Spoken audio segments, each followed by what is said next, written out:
See, he grabbed her wrist right there on the platform in front of everyone and said it like she was a piece of land he'd already filed a claim on.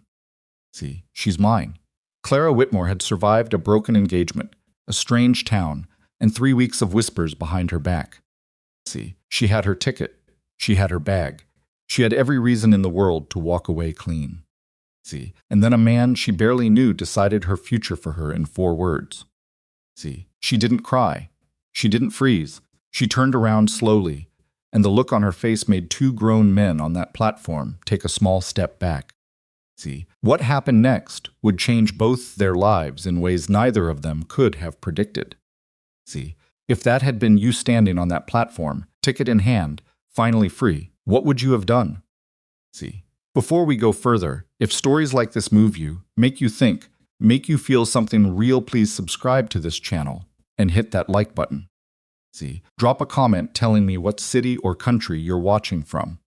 See, I want to see how far this story travels. Now let's go back to where it all began. See, the train station in Cedar Falls smelled like coal smoke and other people's ambitions. See, and Clara Whitmore stood in the middle of it all with a carpetbag that held nearly everything she owned and a letter she'd read so many times the fold lines had gone soft. See, she wasn't nervous. That was what surprised her most. She'd expected nerves, the way her mother had warned her, the way her older sister Ruth had gripped her hands at the door and said, "Please, Clara, just be agreeable this once." See, but standing there watching strangers move around her like water around a stone, Clara felt something closer to resolve than fear. See, she was 28 years old. She had been sewing for money since she was 16, first neighbors, then for the dress shop on Millbrook Street, where old Mr. See, Fenn paid her half what he paid the men who couldn't hem a skirt to save their lives. See, she had saved carefully. She had written carefully. See, she had chosen carefully. Harland Pierce had seemed, in his letters, like a man who understood the value of a practical woman. See, she would find out soon enough whether letters told the truth. See, the ride west took 2 days and 1 miserable night in a car that smelled like wet wool and something she chose not to identify. See, Clara sat upright most of the night because the woman beside her spread out like rising bread dough and snored at a volume that seemed almost theatrical. See, Clara didn't complain. She used the time to reread Harland's last 3 letters by the thin light coming through the window glass, looking, she realized later, for the things she hadn't noticed before. See, some small warning she might have missed. She hadn't missed anything. See, the warning wasn't in the letters. It was in what the letters never said. See, Red Willow, Nebraska, in the summer of 1882, was the kind of town that looked like it was still making up its mind about whether it wanted to exist. See, the main street had maybe a dozen buildings, some of them wood, some of them still the kind of packed sod construction that told you this place had only recently decided it was permanent.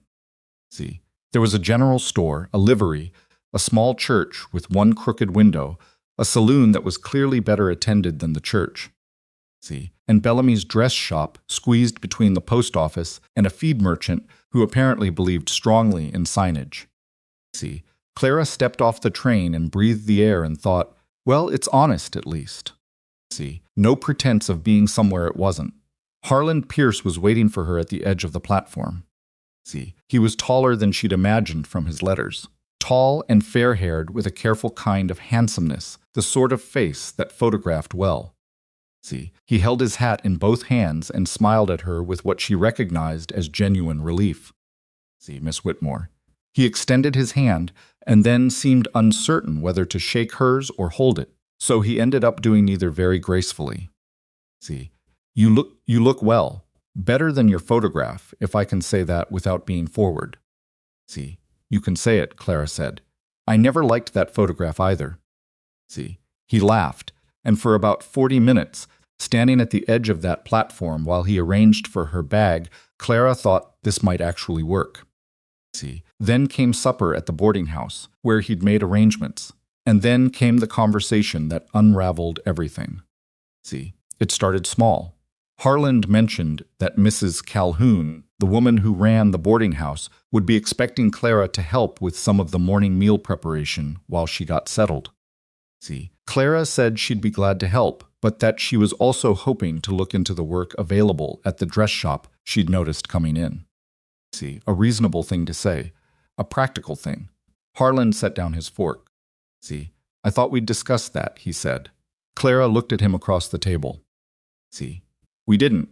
I mentioned I was a seamstress in my second letter, and you said that was a fine skill for a wife to have.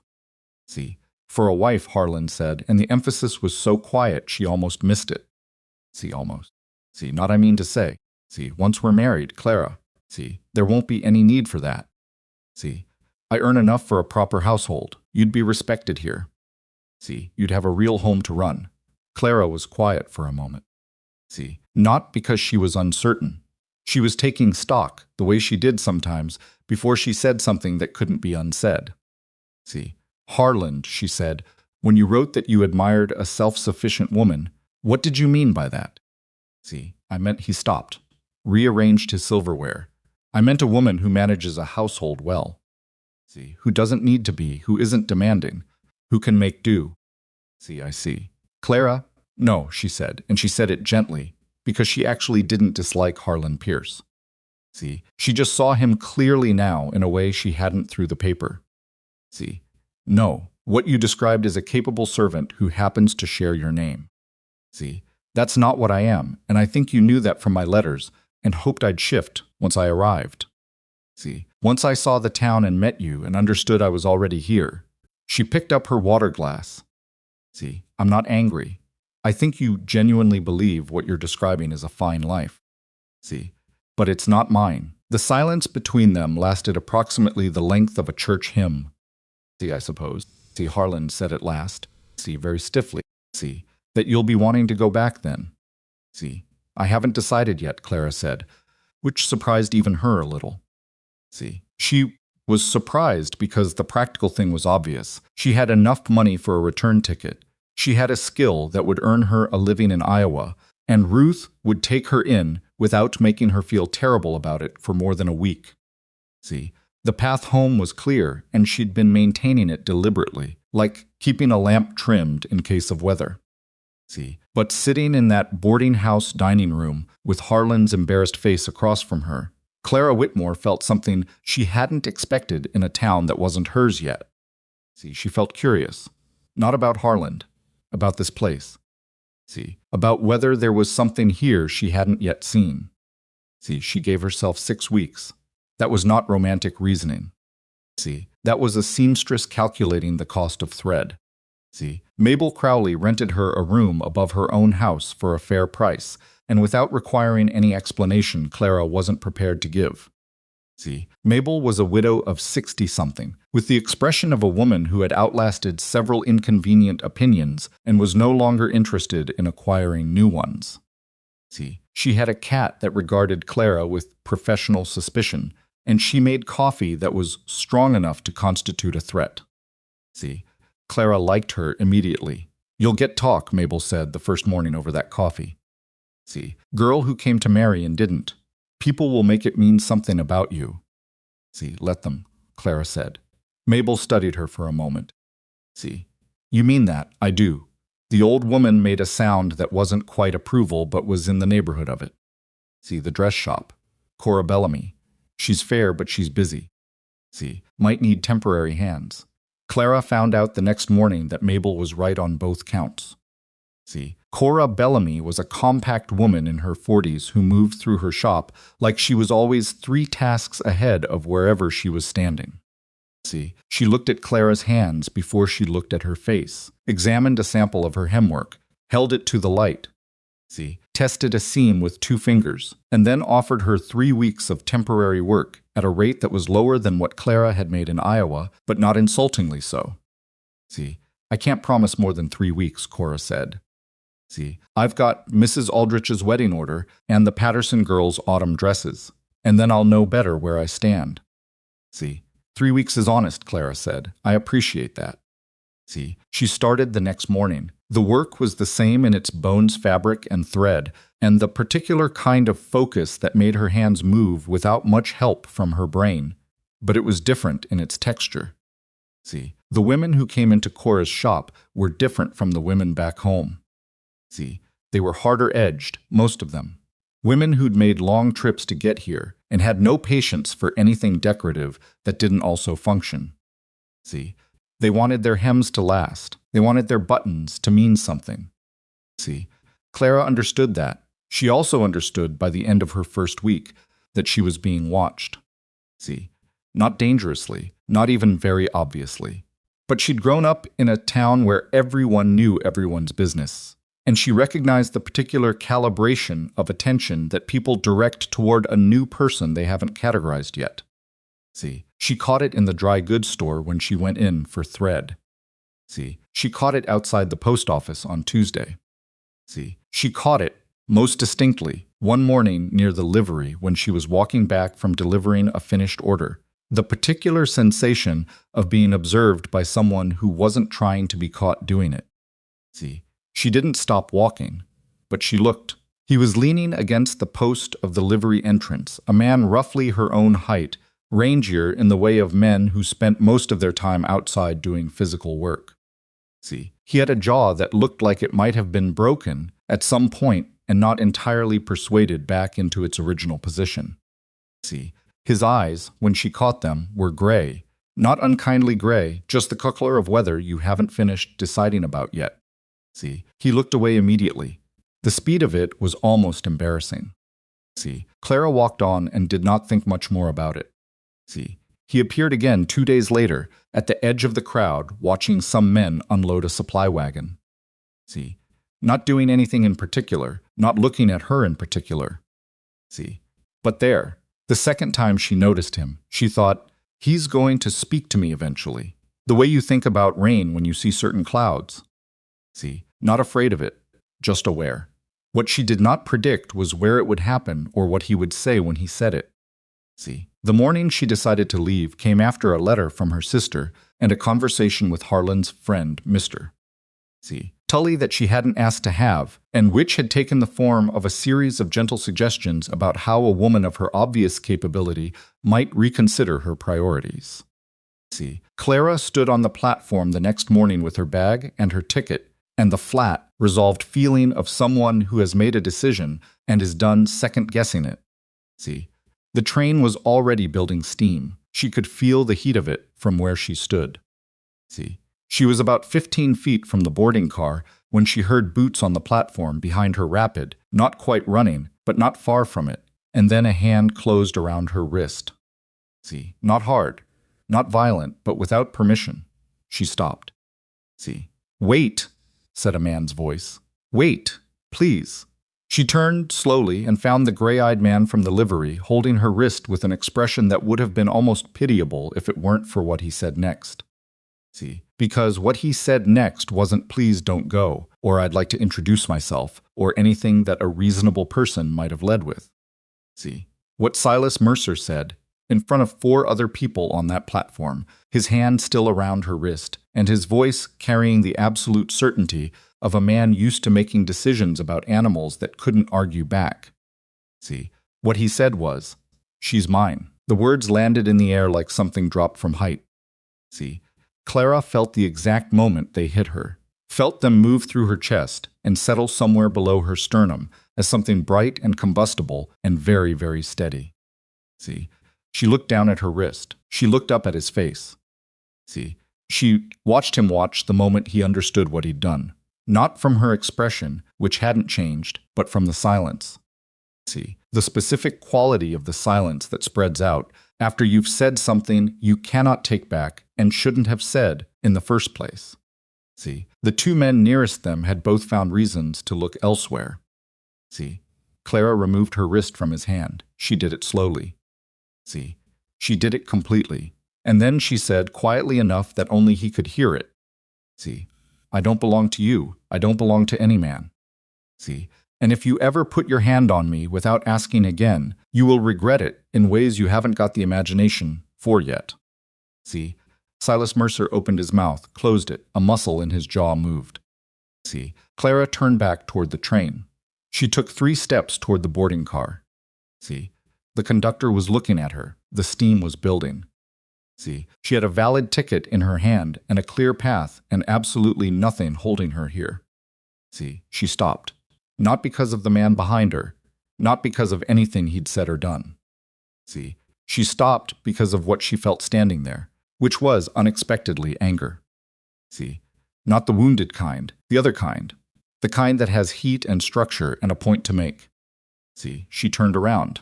Silas Mercer was still standing where she'd left him. See, he hadn't moved. He was watching her with the expression of a man waiting for a verdict he knows isn't going to be good. See, "What's your name?" Clara said. He blinked. Whatever he'd been expecting, it wasn't that. "See, Silas," he said. "Silas Mercer." "Silas Mercer," Clara repeated, as if she were writing it down somewhere internal. "See, I am Clara Whitmore. I came to this town to marry a man who turned out to want a housekeeper with a ring on her finger. See, I came to this platform to leave with what's left of my dignity intact." She paused. "See, and I have decided that I am going to stay." She watched the confusion cross his face. "See, but not for you," she said. "Not anywhere close to for you. See, I'm staying because I am tired of making decisions based on what other people have done to me, and I refuse to let you be one more reason I end up somewhere I didn't choose." She tucked her ticket into her coat pocket. "See, we are done speaking." She walked back down the platform. See, behind her she heard Silas Mercer say nothing at all. See, that, she thought, was at least something. See, she went directly to Cora Bellamy's shop and knocked on the door before the sign was flipped to open, and Cora appeared with a pincushion on her wrist and the expression of a woman whose morning had already been eventful. "See, I'd like more work," Clara said, "if you still need me." See, Cora looked at her for a moment. Then she stepped back and held the door open. See, as it happens, Cora said, "Mrs. Aldrich just added 12 yards to her order." See, Clara walked inside and set down her bag and picked up a length of ivory fabric and thought, "All right then." See, she didn't know yet what Silas Mercer would become to her. See, she didn't know yet what Red Willow would become to her. See, she only knew what the next hour required, and that was enough. See, outside the shop window, a train pulled out of the station. See, she didn't watch it go. The morning after the train left without her, Clara woke up earlier than she needed to. See, that was a habit she'd never been able to shake. The kind of wakefulness that arrived before the alarm, before the light, before she'd had time to remember what she was waking up into. See, in Cedar Falls it had been the sound of the milk cart on cobblestone. See, here it was something else entirely. Wind, mostly, and the occasional far-off sound of cattle that she still hadn't gotten used to, the way they carried across flat land like they were closer than they were. See, she lay in Mabel Crowley's spare room and looked at the ceiling and thought about what she'd done. See, she'd stayed. She'd actually stayed. The ticket was still in her coat pocket. See, she'd checked last night, half expecting it to have disappeared, as if her decision might retroactively unmake itself. See, but it was their real paper, real ink, real proof that she'd had a way out and chosen not to take it. See, the question she hadn't fully answered yet was whether that was brave or foolish. See, possibly both. Possibly neither. Possibly it was just a woman who'd been making sensible decisions her entire life and had finally gotten tired of sensible being the only word that applied to her. See, she got dressed in the dark and went downstairs, and Mabel was already at the stove with that lethal coffee of hers, and she handed Clara a cup without a word. See, and they stood together at the kitchen window and watched the sky go from black to the particular gray-purple that preceded real morning in a Nebraska summer. See, heard the train left on time, Mabel said eventually. See, it did. Another pause. The cat wound around Mabel's ankles with the slow, deliberate theatrics of an animal that knew it was being observed. See, also heard, Mabel said, that there was some kind of business on the platform before it left. See, Clara wrapped both hands around her cup. I imagine there was.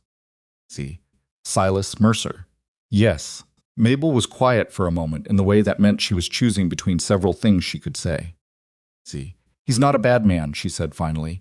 He's just not a careful one. See, most of them aren't, Clara said. No, Mabel agreed. See, but some of them learn. Clara didn't answer that, because she didn't know yet whether she believed it. and she'd made a private rule for herself about stating things she hadn't verified. See, it had saved her some embarrassment over the years, and she saw no reason to abandon it now. See, she went to the shop by 7:30, and Cora Bellamy had already been there for an hour.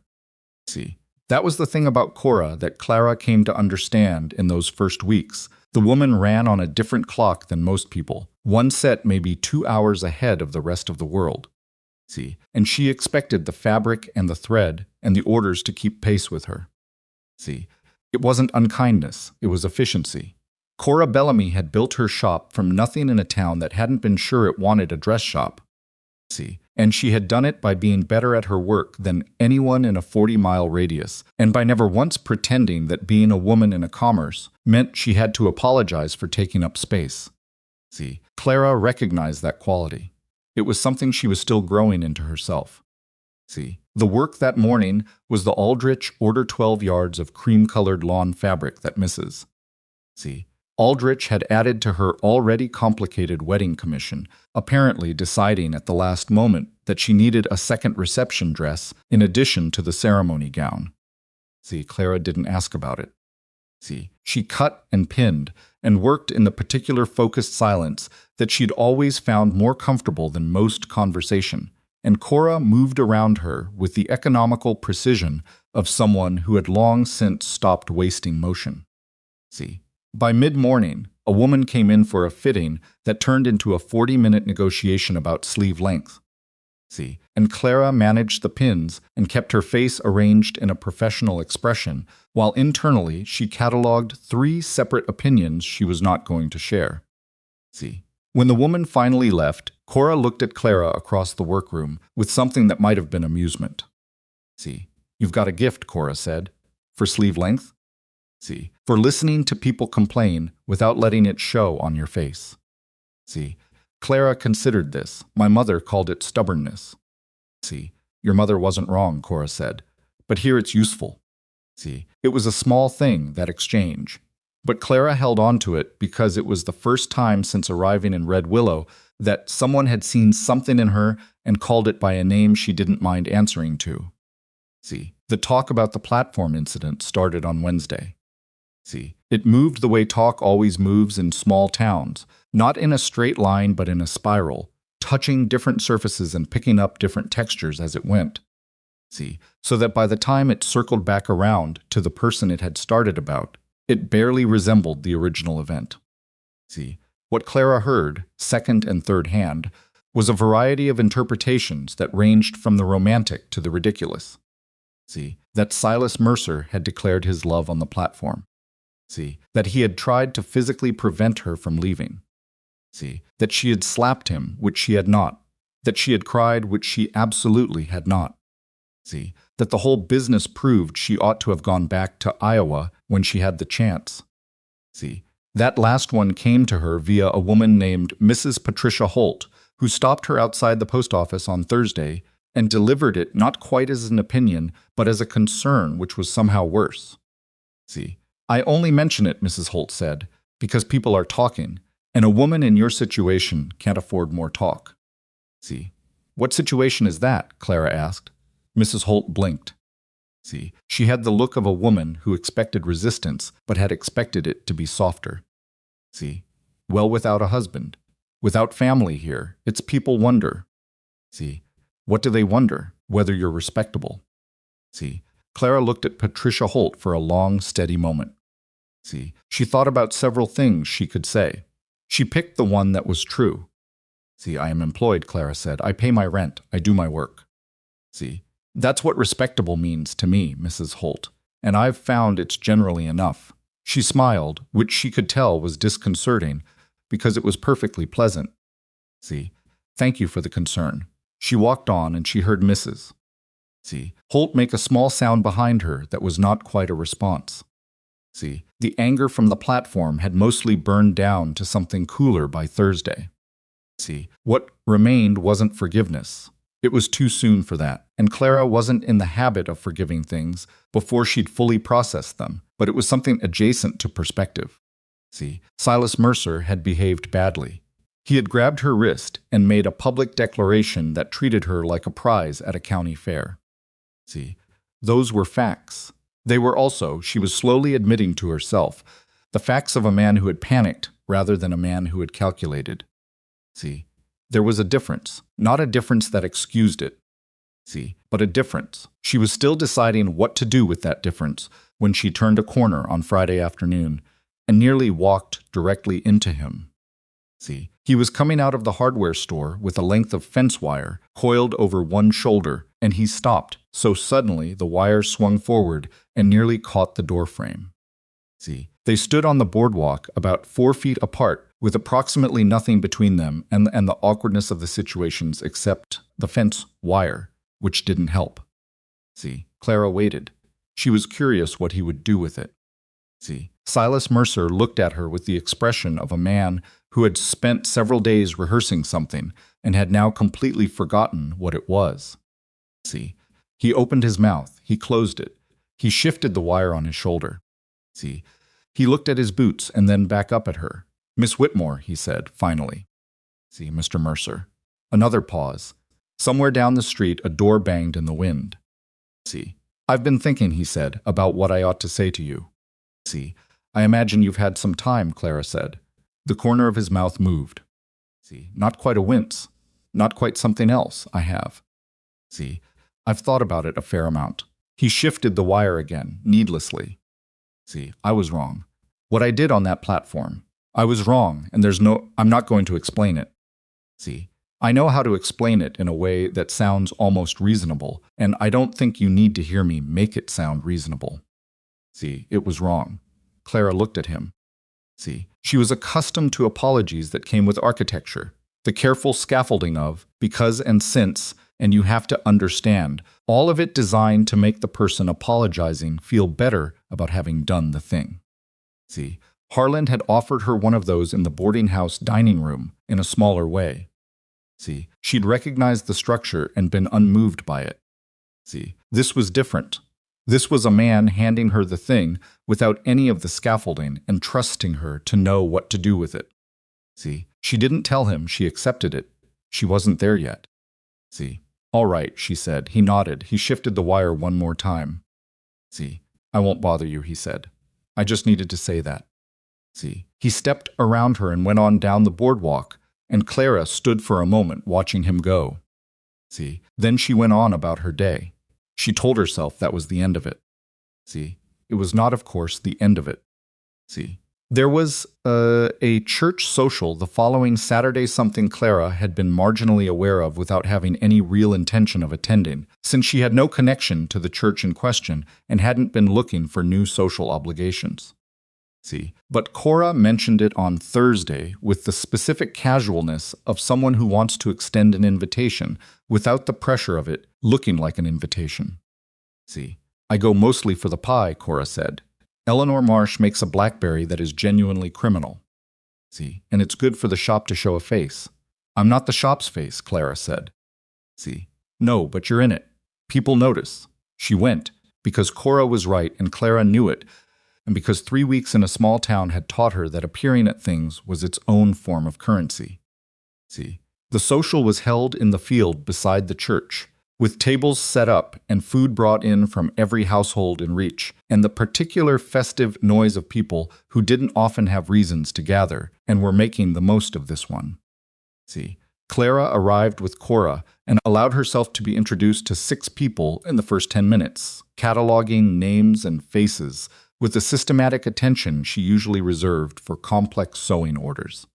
See, she was standing near the pie table. Cora had not overstated the blackberry situation when she became aware that Silas Mercer was across the field talking to 2 other men, and that he had not yet seen her. See, and that she was therefore watching him without the complication of being caught at it. See, he was different outside of the awkward context of their previous encounters. See, he was laughing at something one of the men had said, and the laugh was real. She could tell because it changed his whole face in the way that real laughter does, loosening something that normally sat tight around his jaw and eyes. See, he was younger looking when he laughed. Not young, exactly. There were lines around his eyes that testified to years of outdoor work, but younger in the way of a person briefly free of whatever weight they usually carry. See, Then he turned and saw her, and the laugh didn't die, exactly. See, it just reorganized itself. He raised his chin in a small nod. See, she raised hers back. That was the entirety of it.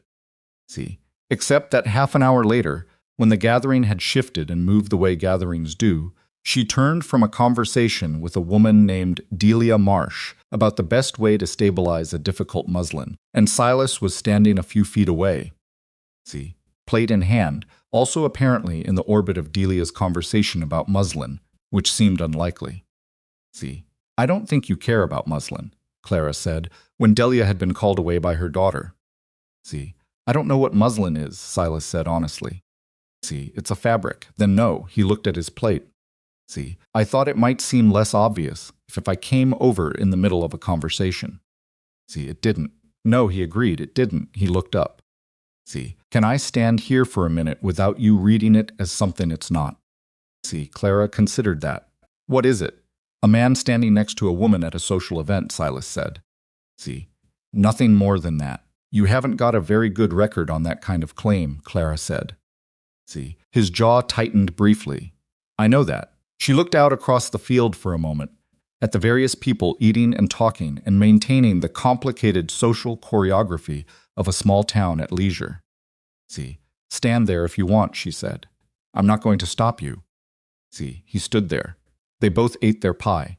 The blackberry was as advertised, genuinely extraordinary. See, after a while Silas said, How's the work? Good, Clara said. See, better than I expected. Cora's hard to work for. See, she's particular. It's not the same thing. He tilted his head slightly in the way of a man revising an opinion. See, fair point. How long have you been in Red Willow? Clara asked. See, she told herself she was asking the way you ask anything to fill silence, to be civil. See, she was not entirely sure she was telling herself the truth. See, 6 years, Silas said. Came up from Kansas. I was working cattle on a spread near Dodge, and the outfit I was with broke up, and he paused. See, I just kept going north until the land looked different enough to feel like a reason to stop. See, that was an unexpectedly honest thing to say, Clara thought. See, she hadn't expected him to be honest about something that made him sound unmoored. See, did it, she asked, feel like a reason to stop? See, he looked around at Red Willow, the crooked church window, the field, the particular flat horizon that went on in every direction until it felt less like land and more like a statement. See, it grew on me, he said. Things that are worth anything usually do. See, she wasn't sure if he meant the town. She didn't ask. See, when she got back to Mabel's house that evening, she sat at the small desk in her room and wrote Ruth a letter. See, not about Silas. She wasn't ready to explain something she hadn't fully explained to herself, but about the work and the town and what it felt like to be somewhere that nobody knew her history. See, she wrote, There is something to be said for a place that has no expectations of you. See, you can become whatever you're capable of becoming without everyone remembering who you were when you were 16 and afraid of everything. See, she read it back and then folded it before she could second-guess it. See, on Monday, she ran into Silas at the dry goods counter, and they spoke for about 7 minutes about nothing of particular consequence. The weather, which was becoming ferocious, see, and a dispute between two ranchers north of town that everyone seemed to have an opinion about. See, it was the most ordinary conversation Clara had had since arriving in Red Willow. See, that evening she realized she'd spent a portion of the afternoon thinking about it. See, she was annoyed at herself. She also noticed that the annoyance had a slightly different quality than pure frustration. There was something in it that felt almost like admission. See, the second week of August brought a heat that sat on Red Willow like a judgment. See, Clara worked through it in the shop, where the air barely moved and the fabric became unpleasant to handle, and Cora burned through more pins than usual because her fingers swelled. See, Clara's own hand stayed steady, which Cora observed without commenting on, but which Clara could tell she noted. See, it was during that second week that something shifted between Clara and the town. Not dramatically, not all at once, but in the accumulating way that things shift when you stop expecting them to. See, the women who came into the shop started saying hello to her by name without the small hesitation that had preceded it in the first week. See, Mabel started leaving coffee ready for her without being asked, which was either great trust or the old woman's admission that Clara was going to make it herself anyway. See, even the cat stopped regarding her with professional suspicion and had progressed to a kind of wary tolerance that Clara counted as progress. See, she was building something here, small and fragile, like all real things at the beginning, but real. See, which was why it bothered her considerably when, on the Wednesday of that second week, she heard what Tom Reardon said at the feed store. See, she heard it from Delia Marsh, who came into the shop that afternoon for a button replacement and who delivered the information with the particular mixture of apology and gossip that Clara was coming to recognize as a Red Willow specialty. See, I don't know if it matters, Delia said, fussing with her collar, but you should probably know that Tom Reardon told Bill Kettner at the feed store that Silas Mercer has already claimed himself a bride. See, Clara's hands did not stop moving on the button she was attaching. See, she had learned, over years of working while listening, to separate her hands from whatever her mind was doing. See, did he? Clara said. He said it like it was settled, Delia said. See, like you'd made some kind of arrangement. Bill asked me if it was true and I didn't know what to say. See, it's not true, Clara said. I didn't think it was, Delia said. See, but tell Bill it's not true, Clara said. Tell anyone who asks. See, she finished the button and snipped at the thread and thought about it for the rest of the afternoon with a growing irritation that she was trying to keep proportionate to the actual offense. See, Tom Reardon was just a man repeating a story he'd heard. See, the story itself was likely Silas's to answer for, or not, depending on whether he'd said it or whether someone else had said it about him. See, she still wasn't sure which when she saw Silas coming out of the livery the next morning. See, she went to him directly. She had been raised by a woman who believed that problems didn't improve by being left alone, and she had never had reason to disagree. See, I need to ask you something, she said. He looked at her with the focused attention of someone who has learned to take her seriously. See, all right, Tom Reardon is telling people you've claimed yourself a bride. See, are those your words? Something moved across Silas's face, not guilt, but a kind of frustrated recognition. See, no, he said, those aren't my words. I told Tom that I was hoping to spend some time getting to know you. He paused. See, he rearranged that into whatever he said. He rearranged it considerably, Clara said. See, I know. He scrubbed the back of his neck with one hand in the gesture she was beginning to recognize as his particular tell for discomfort. See, I'll correct it. Yes, Clara said, you will. She watched him. See, he met her eyes without flinching, which she noted. See, Clara. He said her name carefully, like he wasn't sure he'd earned the right to use it yet. See, I'm not the same man who grabbed your wrist on that platform.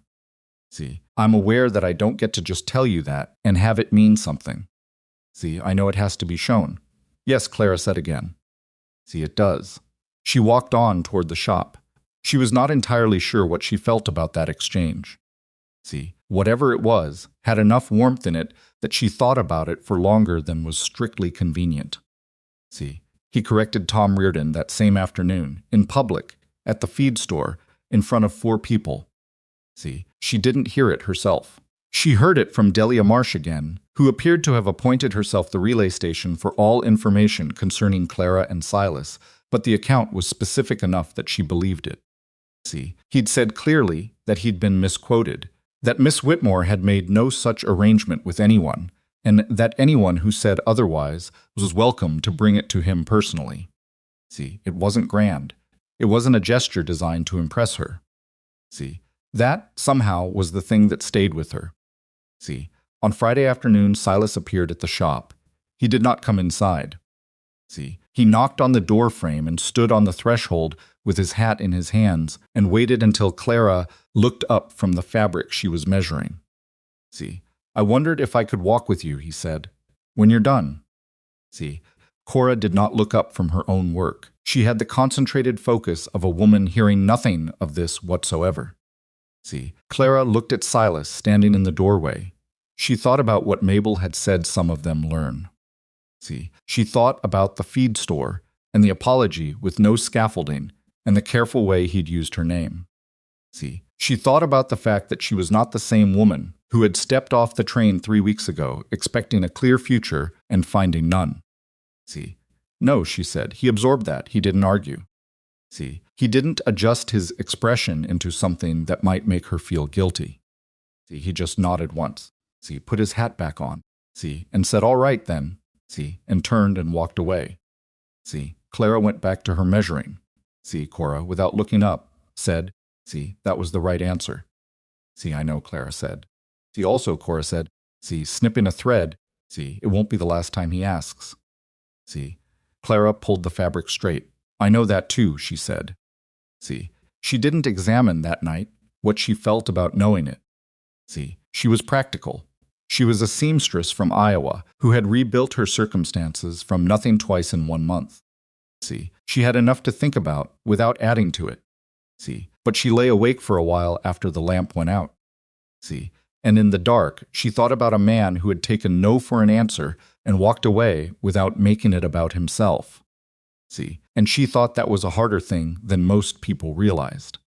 See, the next week found her deeper into the Aldrich order, which had expanded again with the mysterious logic of wedding commissions, and also into something she hadn't expected, a growing ease with Red Willow itself.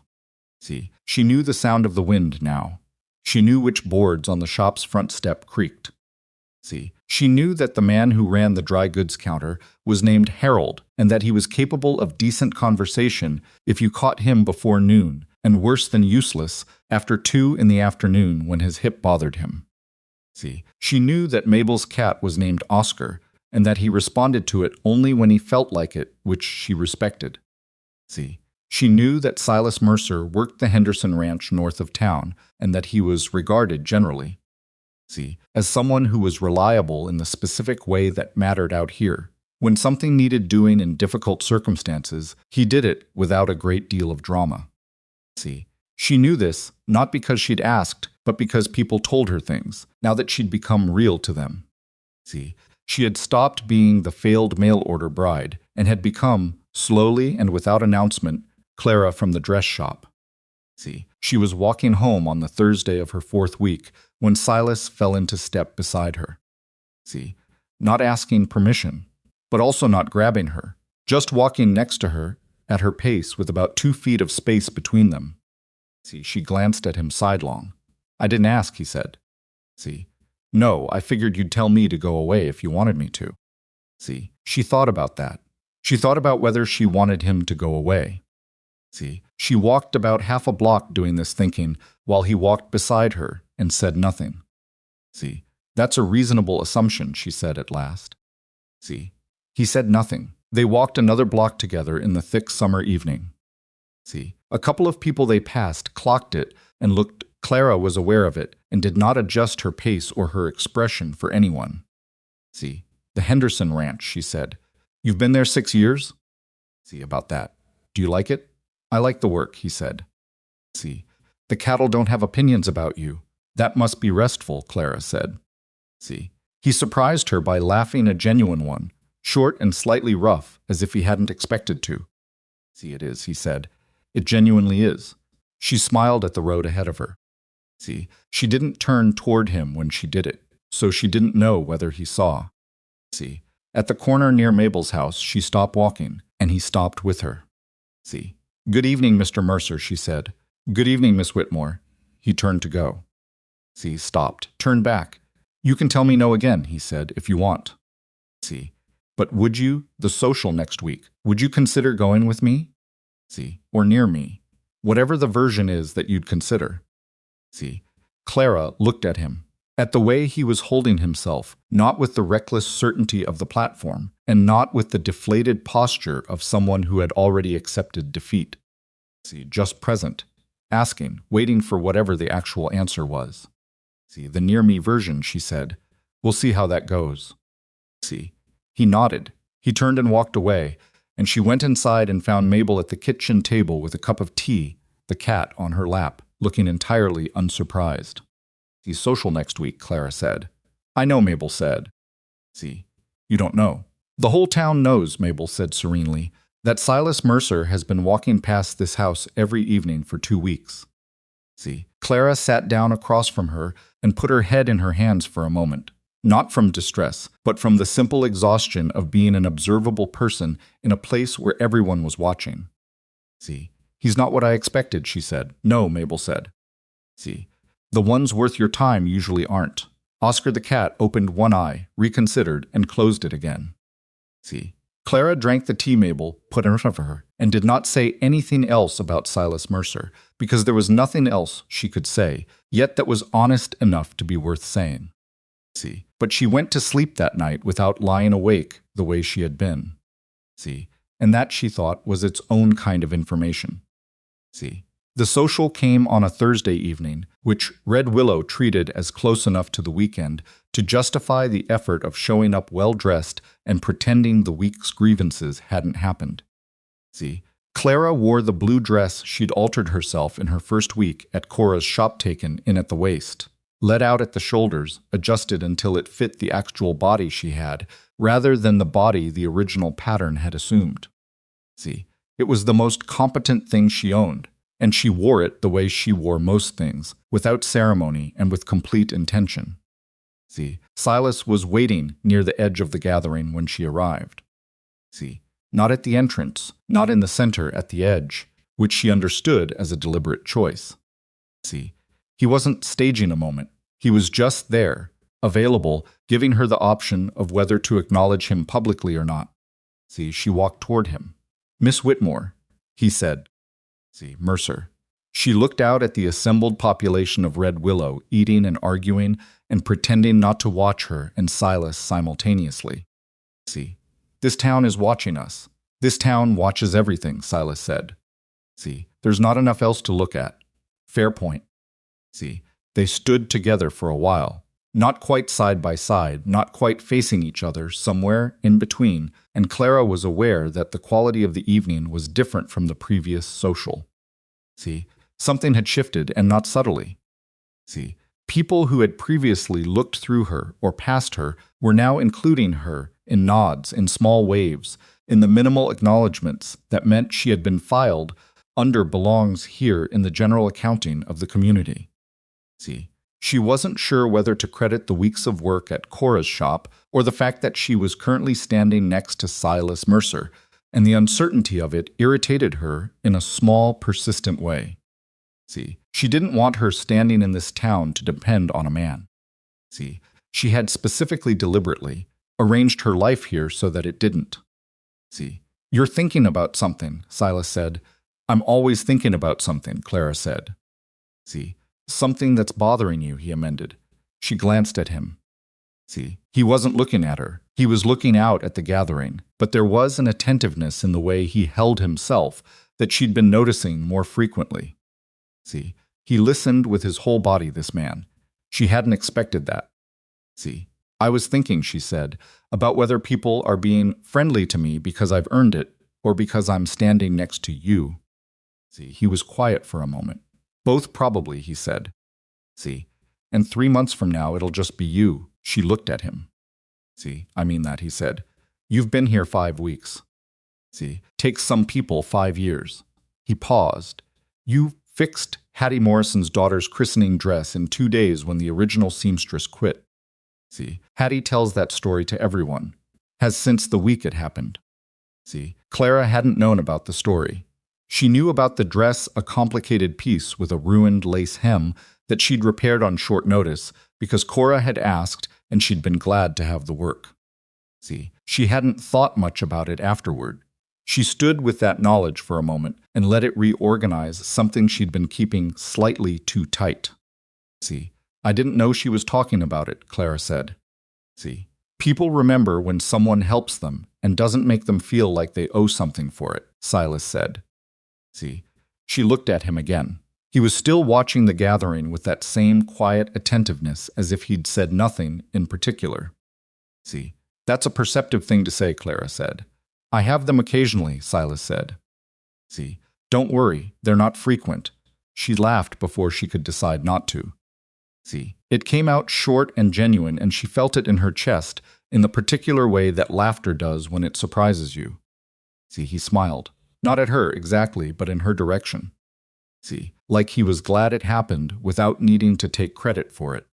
See, they got food. They ate standing up, which Clara had come to prefer at these events, because it gave you the freedom to move toward conversations you wanted and away from ones you didn't. See, Silas matched her pace without comment, present when she wanted him and quiet when she needed quiet, and she was aware, in a part of her mind that she was keeping carefully separated from her decision-making, see, that this was a remarkably comfortable way to spend an evening. See, it was Cora who found her first, appearing at her elbow with the focused energy of a woman who had something to say and intended to say it efficiently. See, the Patterson order, Cora said, not bothering with preamble. See, I've been thinking about it, and I want to try the alternative construction on the bodice. See, can you come in early Saturday? 6:30, Clara said. See, 7, Cora countered. I'm not an animal. 7, Clara agreed. See, Cora glanced at Silas with the specific expression of a woman conducting a rapid private assessment. See, then she looked back at Clara. Pie's better on the east table tonight, she said and walked away. See, Silas watched her go. Does she always talk like that? See, like what? Like she's billing by the word. Yes, Clara said. See, I've come to find it efficient. The evening moved in the way that good evenings do, not eventfully, but with a warmth that gathered gradually, the way a room fills with lamplight.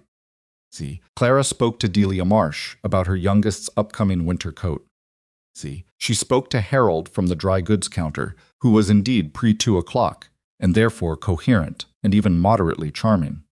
See, she spoke to a rancher named Walt Purvis, who wanted to know if she'd ever worked leather, which she had not, and who received that information with the stoic disappointment of a man who had been hoping for a different answer.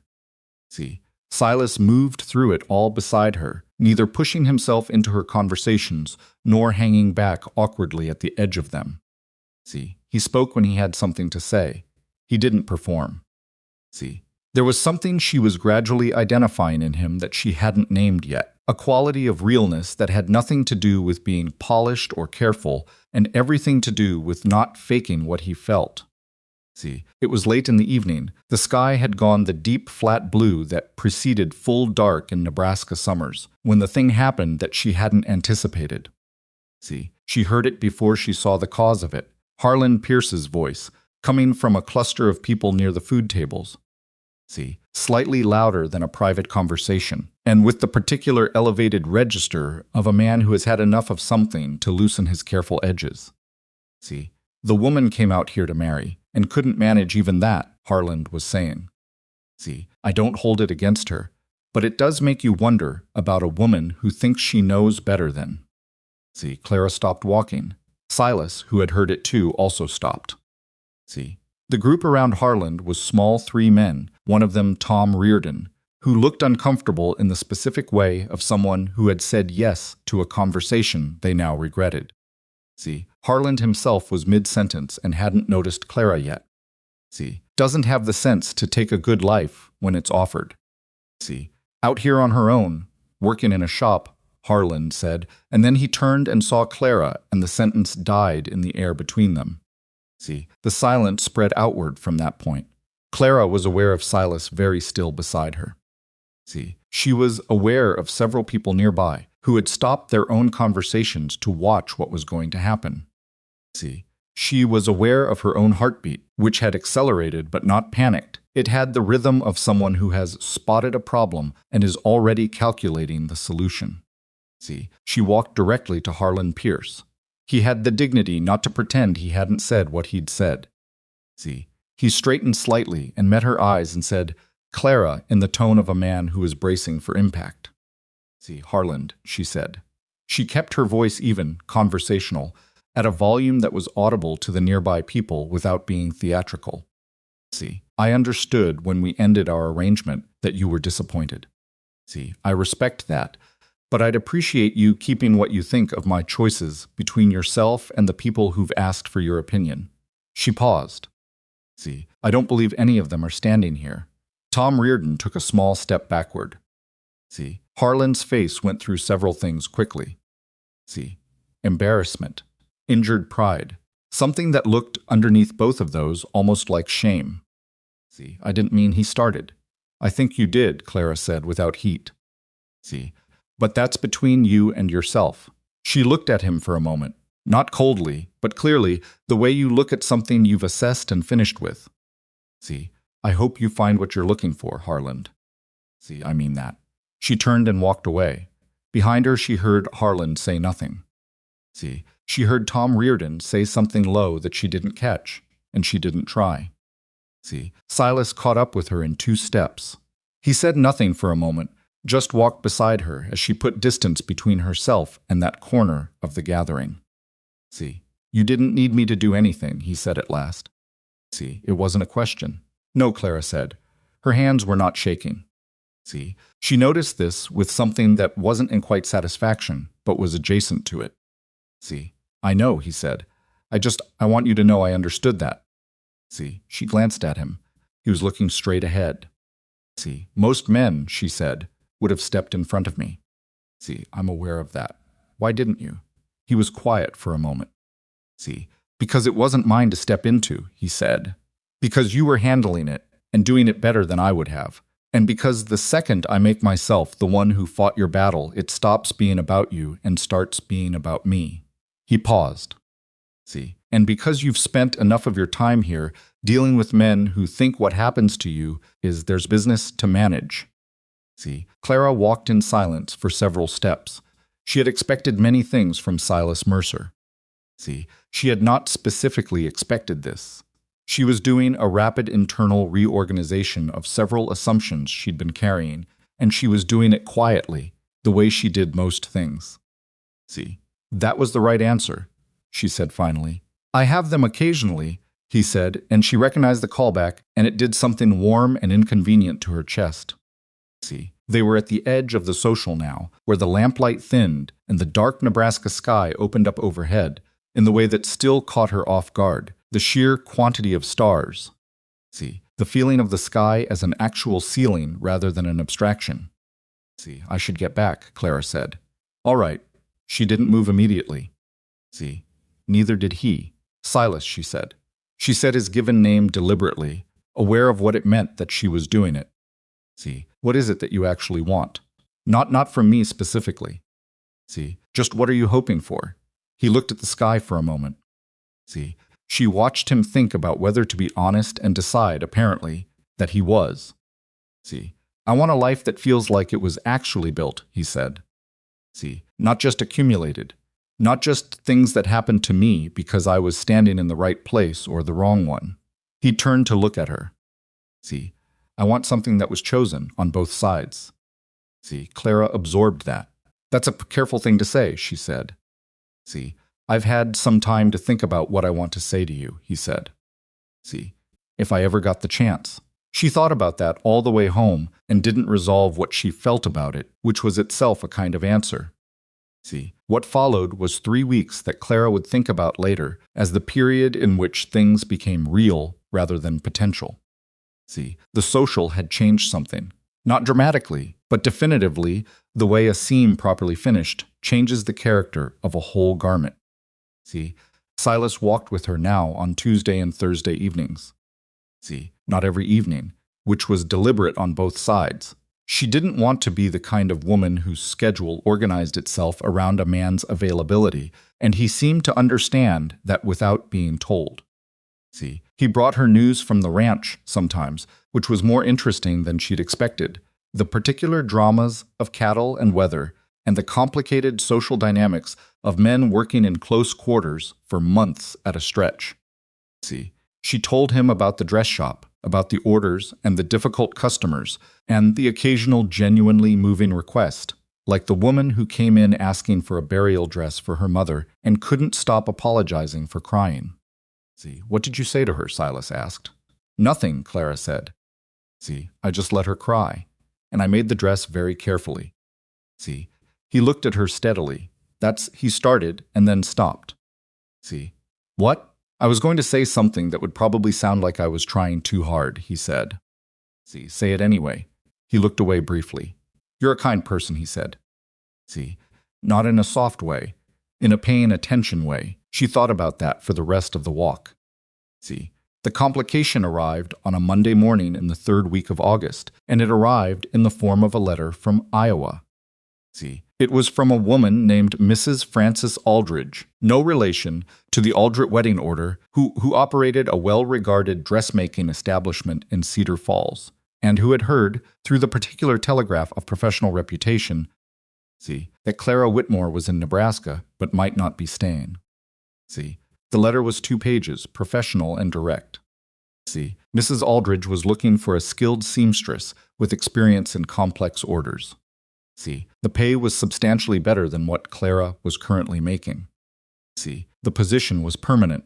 Cedar Falls was a real city with real infrastructure and people Clara already knew, and a life she hadn't entirely dismantled when she'd left. See, she read the letter twice at Mabel's kitchen table before Mabel came in. See news? Mabel asked, looking at Clara's face. An offer, Clara said. See, from Iowa. Mabel poured her coffee. A good one? See. Yes. The old woman sat down across from her. She didn't say anything for a while, which Clara appreciated. See. When do you need to answer? Mabel asked. She's asked for a response by September 1st. See. That's 2 weeks. Mabel looked at her coffee. See. What are you thinking? Clara looked at the letter. See. I'm thinking that I should evaluate this the way I would evaluate any professional decision, she said. See, which means I should not factor in personal things that have no guaranteed future. See, that's a very practical answer, Mabel said. I'm a practical person. See, you are, Mabel agreed. You're also a person who stayed on that platform even after you'd paid for a ticket home. She paused. See, practical people go home when they've got a good reason to. See, Clara looked at her. I'm not telling you to stay, Mabel said. See, I'm not telling you to go. I'm telling you to be honest with yourself about what the deciding factor actually is. See, Clara folded the letter and put it in her pocket. See, she went to work, and she was precise and careful, and she did the Patterson bodice construction that she and Cora had planned, and it went well, better than expected, the way good work sometimes surprises you. See, she didn't mention the letter to Cora. She wasn't ready to make it real by speaking it out loud. See, she mentioned it to Silas on Tuesday evening, because not telling him felt dishonest in a way she hadn't anticipated. See, he listened to her describe it while they walked, and when she finished, he was quiet for long enough that she looked at him. See, an offer in Iowa, he said. Yes, good position. See, better pay than I'm making here. Established shop. See, Cedar Falls. He nodded slowly. He was looking at the street ahead of them. See, what do you want to do, he asked. I don't know yet, she said honestly. See, that's he stopped. Try it again. What would make you know? See, I don't know that either, she said. He was quiet again. See, she watched him and saw the effort of it, not the performance of effort, but the real thing, the visible work of a man choosing not to say the first thing that came to him. See, if it were a better offer, he said finally, would you go? See, if there were nothing here, Clara said, yes. She watched him take that in. See, she watched him hear the careful architecture of what she'd said and what she hadn't, and she watched him choose not to push on the part she'd left open. See, okay, he said. Just that. Okay. She thought about that single word for the next 2 days more than she thought was entirely rational. See, on Friday the thing happened at Hanson's Dry Goods that became the moment Clara would pinpoint later as the one where she stopped watching Silas and started seeing him. See, she was at the counter ordering thread when 2 men came in ranch hands from one of the northern outfits, both of them loud in the comfortable way of men who don't expect anyone to object to them. See, she didn't know their names. She'd seen their type, young and big and accustomed to open space and their own company, and the particular social freedom that came with both. See, one of them, the taller one with the beard that was still deciding what it wanted to be looked at her, and then looked at the counterman and said, with the lazy geniality of someone making what he thought was a friendly joke, this Mercer's woman. See, Harold behind the counter stiffened slightly. Clara turned and looked at the man. See, I beg your pardon. Heard Silas Mercer had himself. See, I am Clara Whitmore, she said, at a volume that was perfectly conversational and somehow carried more weight than shouting would have. See, I work at Bellamy's dress shop. I pay my own rent. See, I make my own decisions.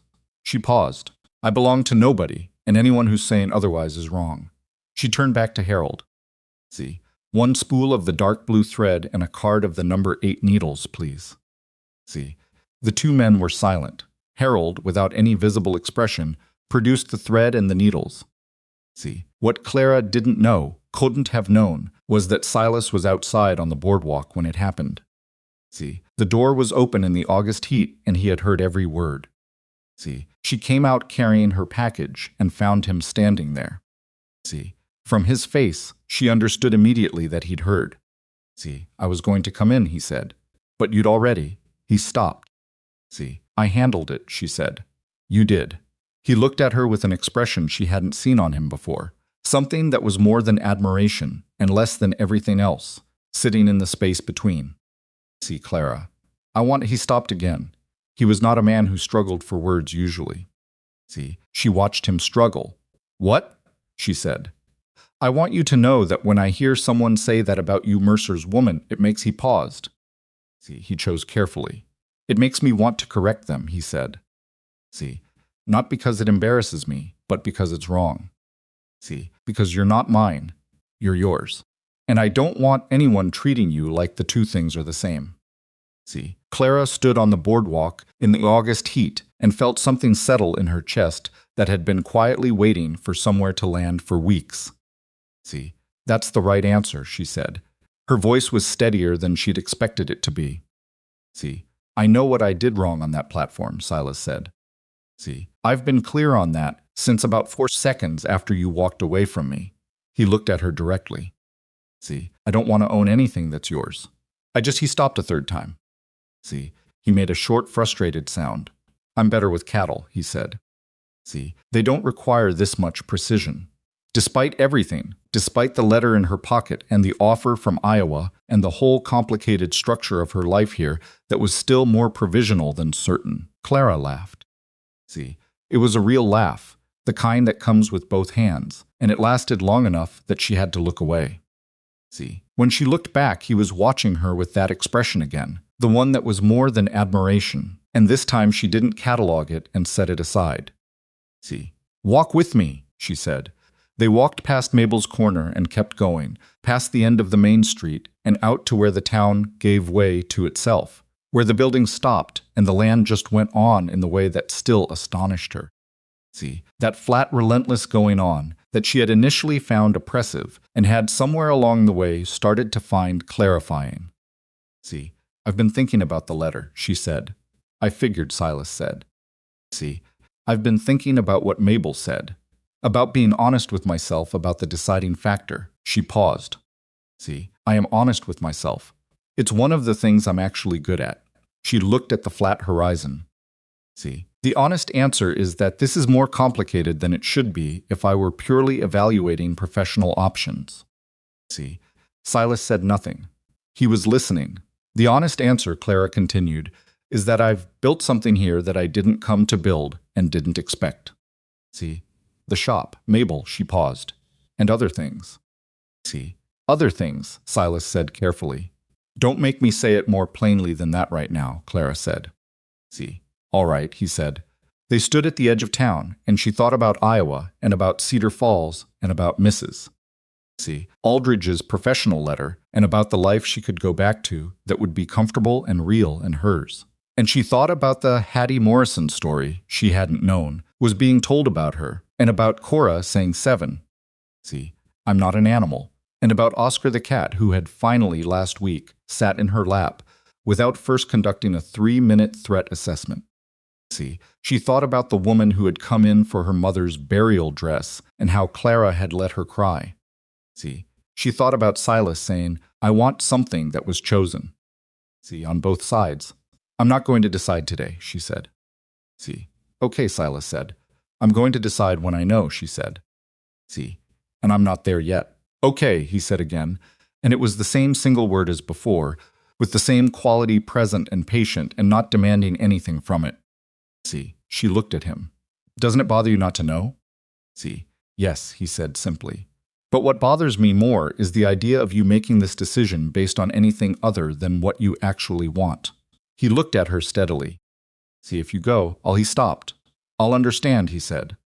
See, it'll take me a while to understand it, but I will. See, she held his gaze. And if I stay, she said. He was quiet for a moment. See, the wind moved through the grass in the long, flat way it had out here, like it was going somewhere specific and had distance to cover. See, then I'll ask you properly, he said, to walk with me. See, to let me know you. He stopped himself again. See, one thing at a time. Clara turned and looked at the town behind them, the crooked church window, the livery, Bellamy's dress shop with the slightly uneven sign that nobody had gotten around to straightening yet. See, she had come here to marry a man who wanted a housekeeper. See, she was standing at the edge of it all now, with a different future in each pocket and no certain answer in either hand. See, one thing at a time, she said. She wasn't agreeing to anything. See, she wasn't deciding anything, but she said it, and she meant the version of it that was hers to mean, and she thought Silas understood the difference. See, they walked back into town in the long late light of an August evening, not touching, not quite side by side, but close enough that it felt like something. See, behind the window of the dress shop, the lamp was still burning. See, Clara noticed it and kept walking, and thought about how a light left burning was not an accident but a choice, Cora's practical, unsentimental way of saying there is still work here if you come back for it. See, she would come back for it tomorrow morning. What happened between now and September 1st was still the country she hadn't mapped yet. See, but for the first time since getting off the train in this town, she was not afraid of the unmapped part. See, she was, if she was being truly honest, and she was always honest, even when it was inconvenient, something much closer to ready. See, the letter from Mrs. Aldridge sat on the small desk in Clara's room for 9 days before she wrote back. See, she didn't ignore it. That wasn't her way. She read it again on Wednesday morning and again on Saturday evening, each time with the careful attention she gave to anything that required a real decision. See, looking for the thing she might have missed, some clause that made it less good than it appeared, or some detail that made it more necessary than she wanted it to be. See, but it was what it was, a sound professional offer from a credible woman in a city she knew, for work she was qualified to do, at a wage that would give her room to save and stability she hadn't had in years. See, the case for going was clear and well constructed. See, the case for staying was mostly feeling, and Clara Whitmore had built her entire adult life on the principle that feeling was not a sufficient argument. See, she worked through those 9 days with her hands, and kept her mind as quiet as she could manage, which wasn't entirely quiet, but was quiet enough to function. See, the Patterson order finished on Tuesday and came out better than either she or Cora had initially projected. The bodice construction held beautifully. The sleeves sat correctly on the first try. See, which almost never happened, and Cora looked at the finished garment for a long moment before she said anything. See, you have good instincts, Cora said. I've had a lot of practice, Clara said. See, that's not what I mean. Cora turned the bodice over, examining the interior finishing. See, practice makes you accurate. Instincts are something else. She set it down. See, I want to talk to you about something. Clara waited. See, not today, Cora said. End of the week. When the Aldrich final fitting is done and I know where I stand with September. She looked up at Clara directly. See, just don't make any large decisions before Friday. See, Clara thought about Mrs. Aldridge's letter. All right, she said. See, Cora nodded once and moved on to the next task, and that was the entirety of it. See, Silas appeared on Tuesday evening as he had been doing, and they walked the now familiar route that had organized itself naturally over the past weeks, down the main street, past the livery. See, out toward the edge where the town stopped performing and just became land.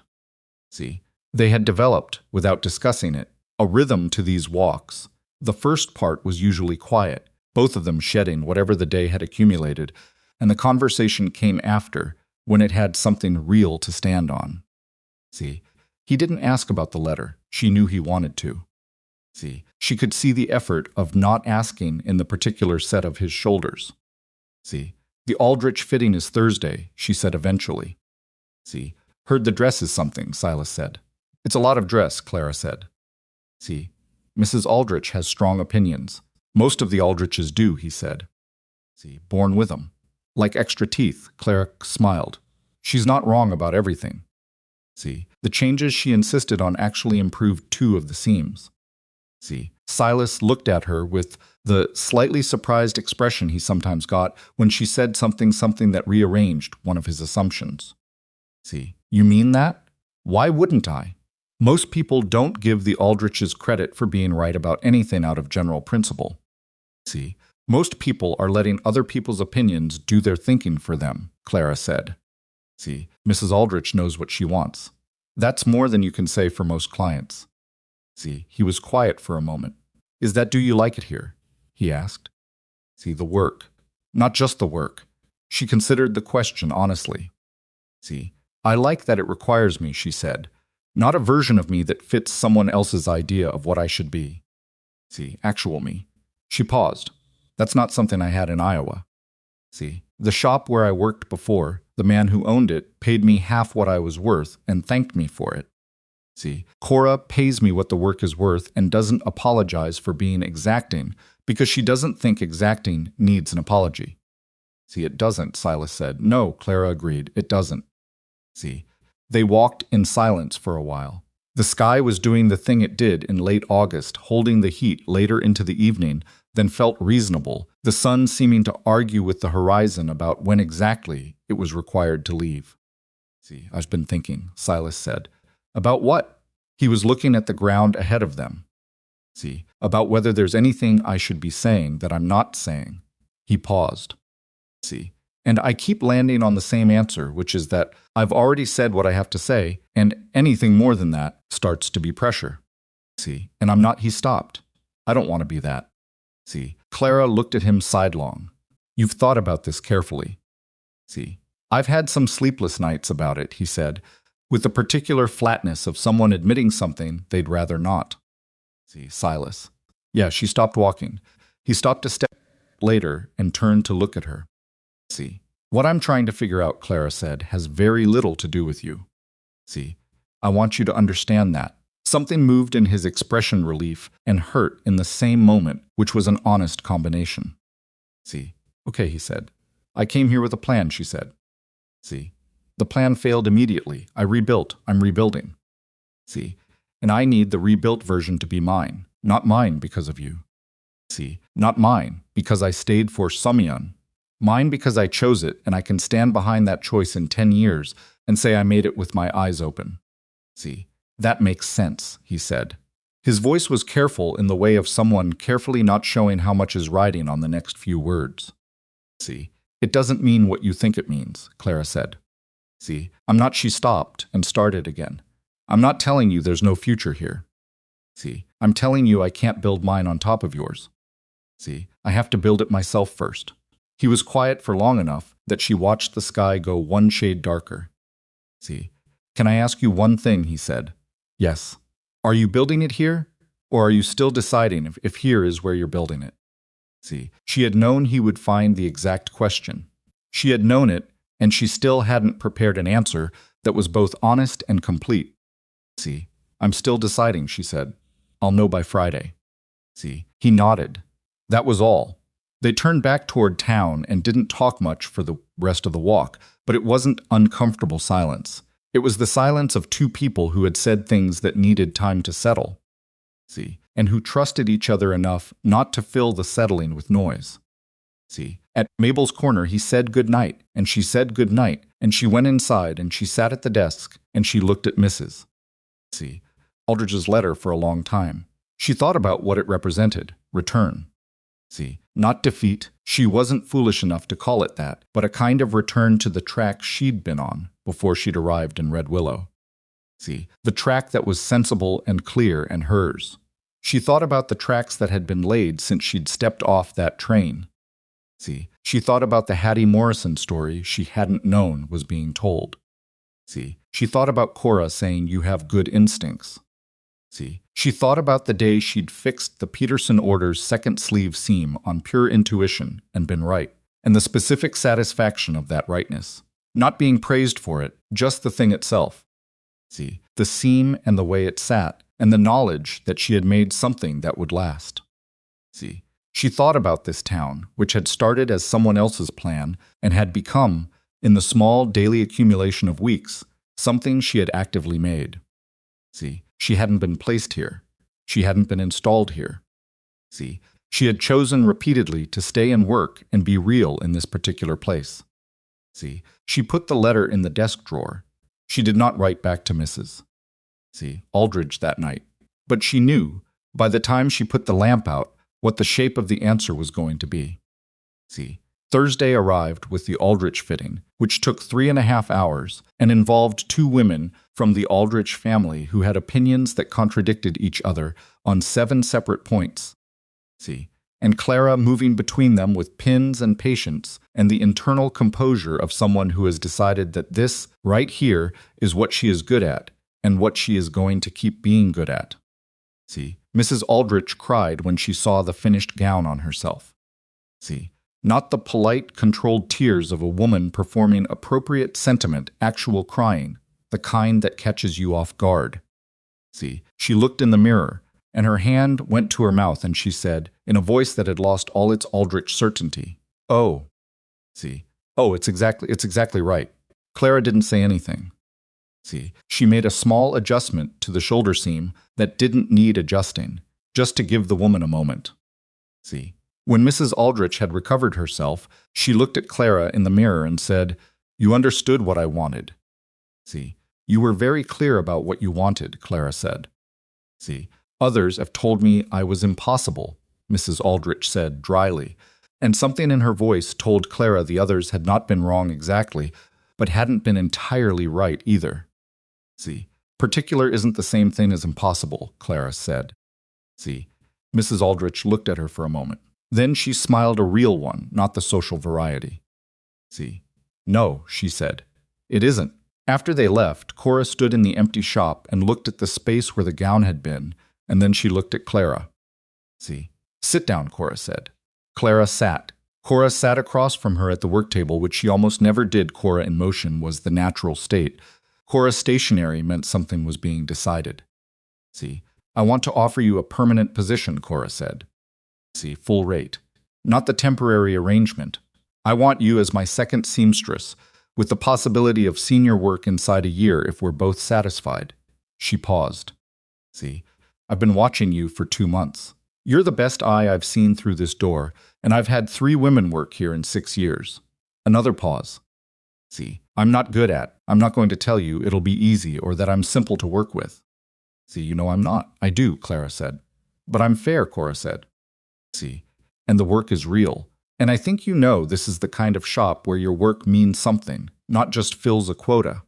See, Clara looked at her hands on the work table. She thought about the letter from Mrs. Aldrich in the desk drawer. She thought about Cedar Falls and the established shop and the better salary. See, "How long have you been planning to ask?" Clara said. See, "Since the Morrison christening dress," Cora said. See, 3 days after you started." Clara looked up. "That was my first week." See, "I know when it was. You waited 2 months." "I wanted to be sure," Cora said. See, "I also wanted you to be sure. A woman who's still deciding if she's going to stay is not a woman who should be making permanent commitments." See, Clara absorbed that. "I have an offer from Iowa," Clara said. See, she hadn't planned to say it, but it came out direct and clean, the way honest things did when the moment was right for them. See, Cora was quiet for a moment. "Better money?" "Yes." See, "Better work?" Clara thought about that. Actually thought about it, not just reached for the polite answer. See, "Different work," she said at last. "Not better." Cora nodded slowly. See, "I can't match what an established city shop can pay," she said. See, "I won't pretend otherwise. What I can tell you is that in 5 years, if this town grows the way I think it will, this shop grows with it." See, "And you'd grow in it." She paused. "But that's a gamble." See, "Iowa isn't," no, Claire said. "Iowa isn't." See, she stood up and moved to the window and looked at the main street of Red Willow.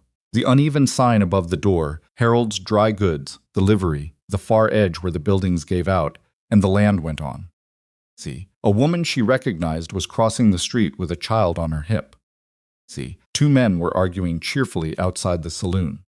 See, the feed merchant's rooster was making an opinion known from somewhere out of sight. See, it was not a remarkable view. It was completely, specifically hers. See, I'll give you my answer Monday, Clara said. Cora nodded and stood and picked up the next order from the pile on the work table and said, see, Thursday's skirt still needs finishing before end of day, which was as close to a tender moment as Cora Bellamy ever came, and Clara recognized it as such.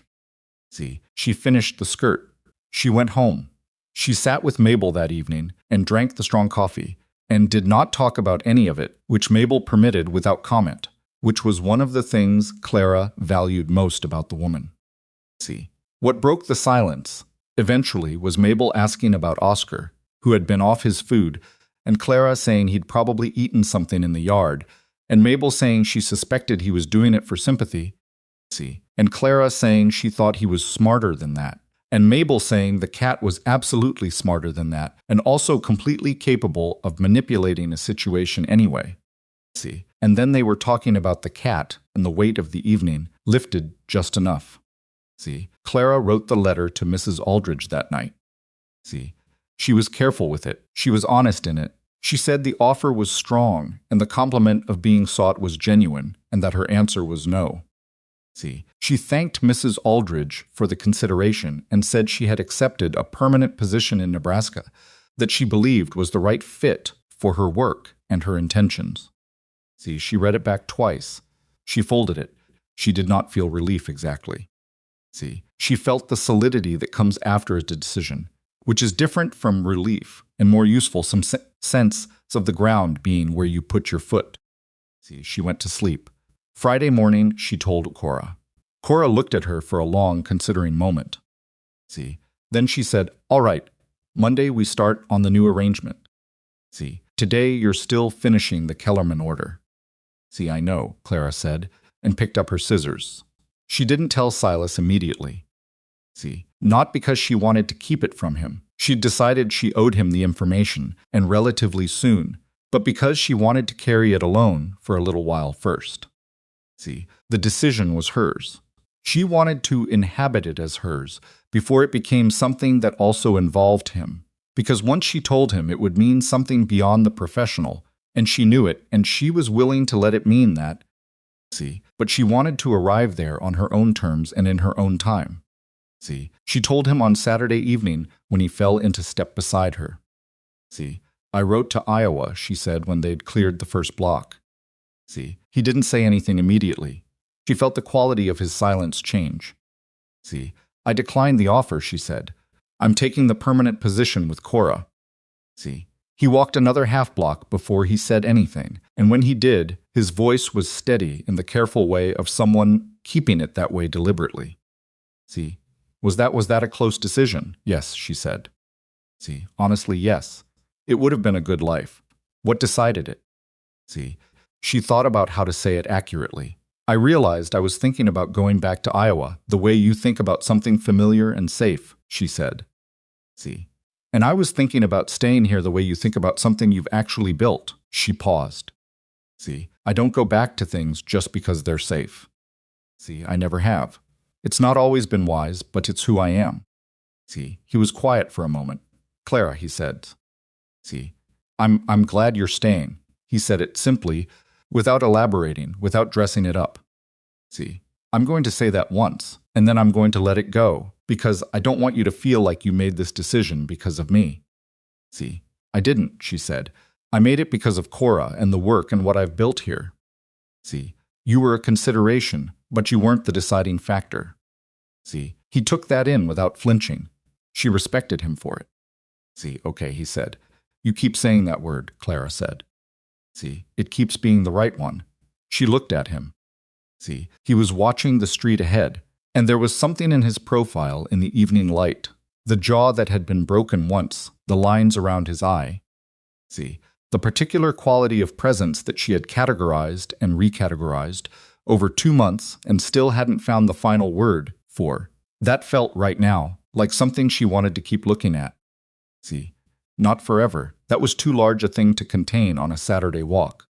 See, just for now. And the fact that now was what she meant, rather than performing towards something larger, was itself new ground for her. See, the crisis, when it came, arrived on a Monday.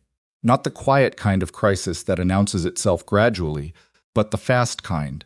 The kind that happens between one moment and the next, and leaves you scrambling to catch up with it. See, Silas arrived at the dress shop door, which he had never done before, at 10:30 in the morning, and Clara looked up from the Kellerman order and saw his face and put down her scissors. See, what happened? She said. He came in, and Cora looked up from her own work with the alert expression of a woman who reads situations quickly. See, Reardon told people, Silas said. His voice was flat. See, he told Walt Purvis and 2 men from the Granger outfit that I said. He stopped.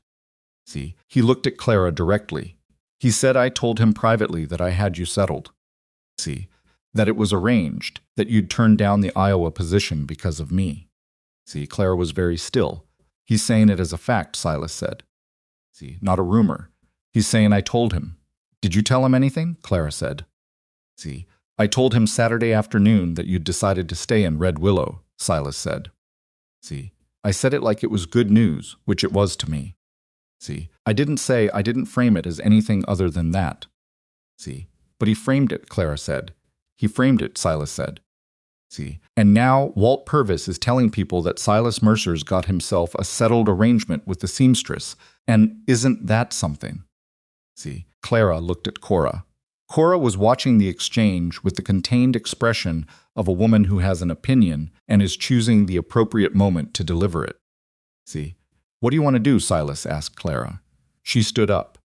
See, she thought about the platform, the wrist, the 4 words, the ring of bystanders.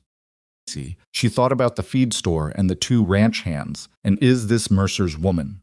See, she thought about every time in the past 2 months that her life had been filtered through someone else's version of what it meant. See, I'm going to talk to Tom Reardon, Clara. See, I'm going to talk to Tom Reardon, she repeated. See, and I'm going to do it myself. See, and I'm going to do it now. See, Silas looked at her.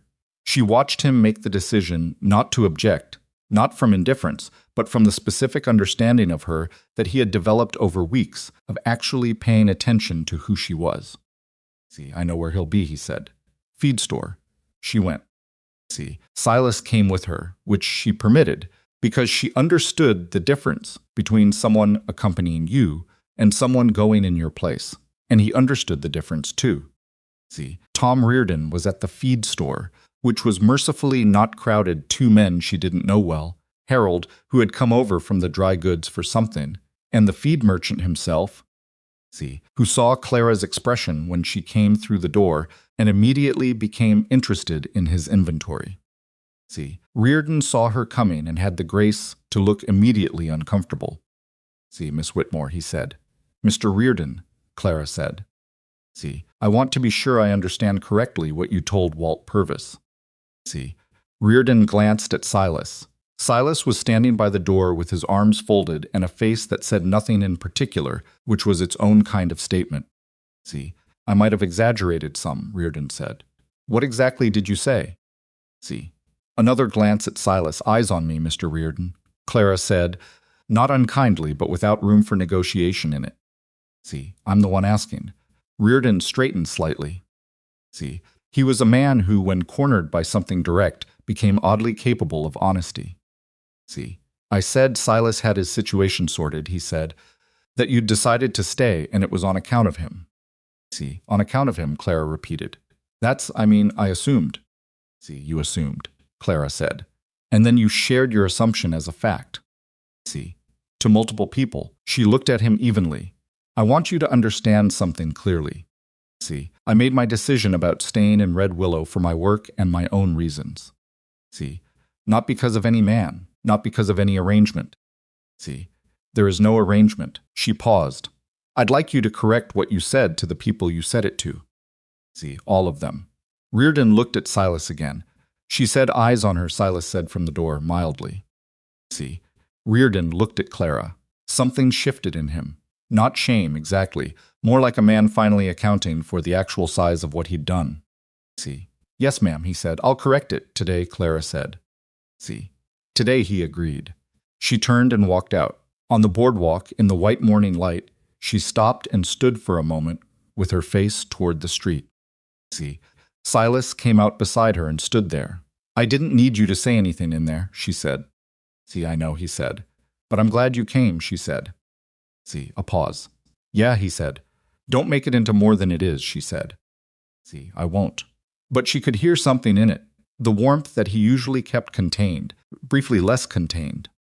See, she went back to work. She finished the Kellerman order by 3 in the afternoon, and it was good, clean seams, appropriate silhouette, the kind of work she could look at afterward with something quiet and satisfied in her chest. See, Cora looked at it for a long moment. Monday we've talked about the fall orders, she said. See, I want to plan ahead this year. She glanced at Clara. See, you should have input. It's your season, as much as mine now. See, Clara folded the finished skirt. I'll have thoughts, she said. See, I assumed, Cora said dryly. That evening, Clara wrote to Ruth. See, not about the Iowa letter, that could come later, but about the permanent position and the town and what she was making of it. See, she wrote, I don't know how long the road ahead is or exactly where it goes. See, but I know the ground under my feet is mine, and I laid it, and I can trust it. See, that's more than I came here with. She sent the letter the next morning.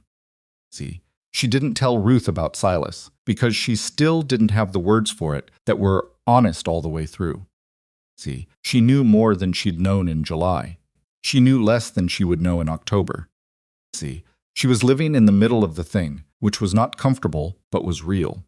See, what she did know, walking to the shop that Tuesday morning, with the late August light coming in low and the feed merchant's rooster making its usual objection to the hour, what she knew was this. See, she was not waiting for something to begin. She was already in it. See, the question of where it ended was still the unmapped country, but she had spent enough time now with unmapped territory to know that you didn't need the whole map at once. See, you needed to know the next step. She knew the next step. See, she went to work. September arrived the way seasons do in Nebraska, not gradually, not with announcement, but with a single morning where the air simply felt different, and you understood that something had turned whether you were ready for it or not. See, Clara noticed it walking to the shop on the first Tuesday of the month. See, the light had changed its angle. The heat was still present, but had lost its argument. The way a stubborn person eventually goes quiet, not because they've been convinced, but because they've run out of energy to keep insisting.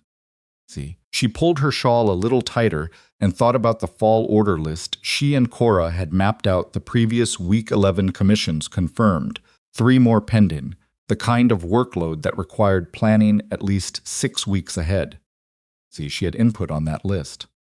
See, Cora had asked for her thoughts on sequencing, and she had given them. And Cora had taken 2 of her 3 suggestions and pushed back on the third with specific reasoning that Clara had found, after sitting with it, to be correct. See, that was the best kind of professional relationship, the kind where being wrong didn't feel like losing. See, she was 2 months into her permanent position. The word permanent still felt slightly unfamiliar in her mouth, like a shoe that fits well but hasn't quite been broken in. See, not uncomfortable, just new. Silas had been consistent. See, that was the word she kept arriving at because it was accurate, and accuracy was what she owed herself when she thought about him. See, he walked with her on Tuesdays and Thursdays. He did not push. See, he did not crowd. He made her laugh with a frequency she hadn't anticipated from a man she'd initially cataloged as someone who communicated better with livestock than people.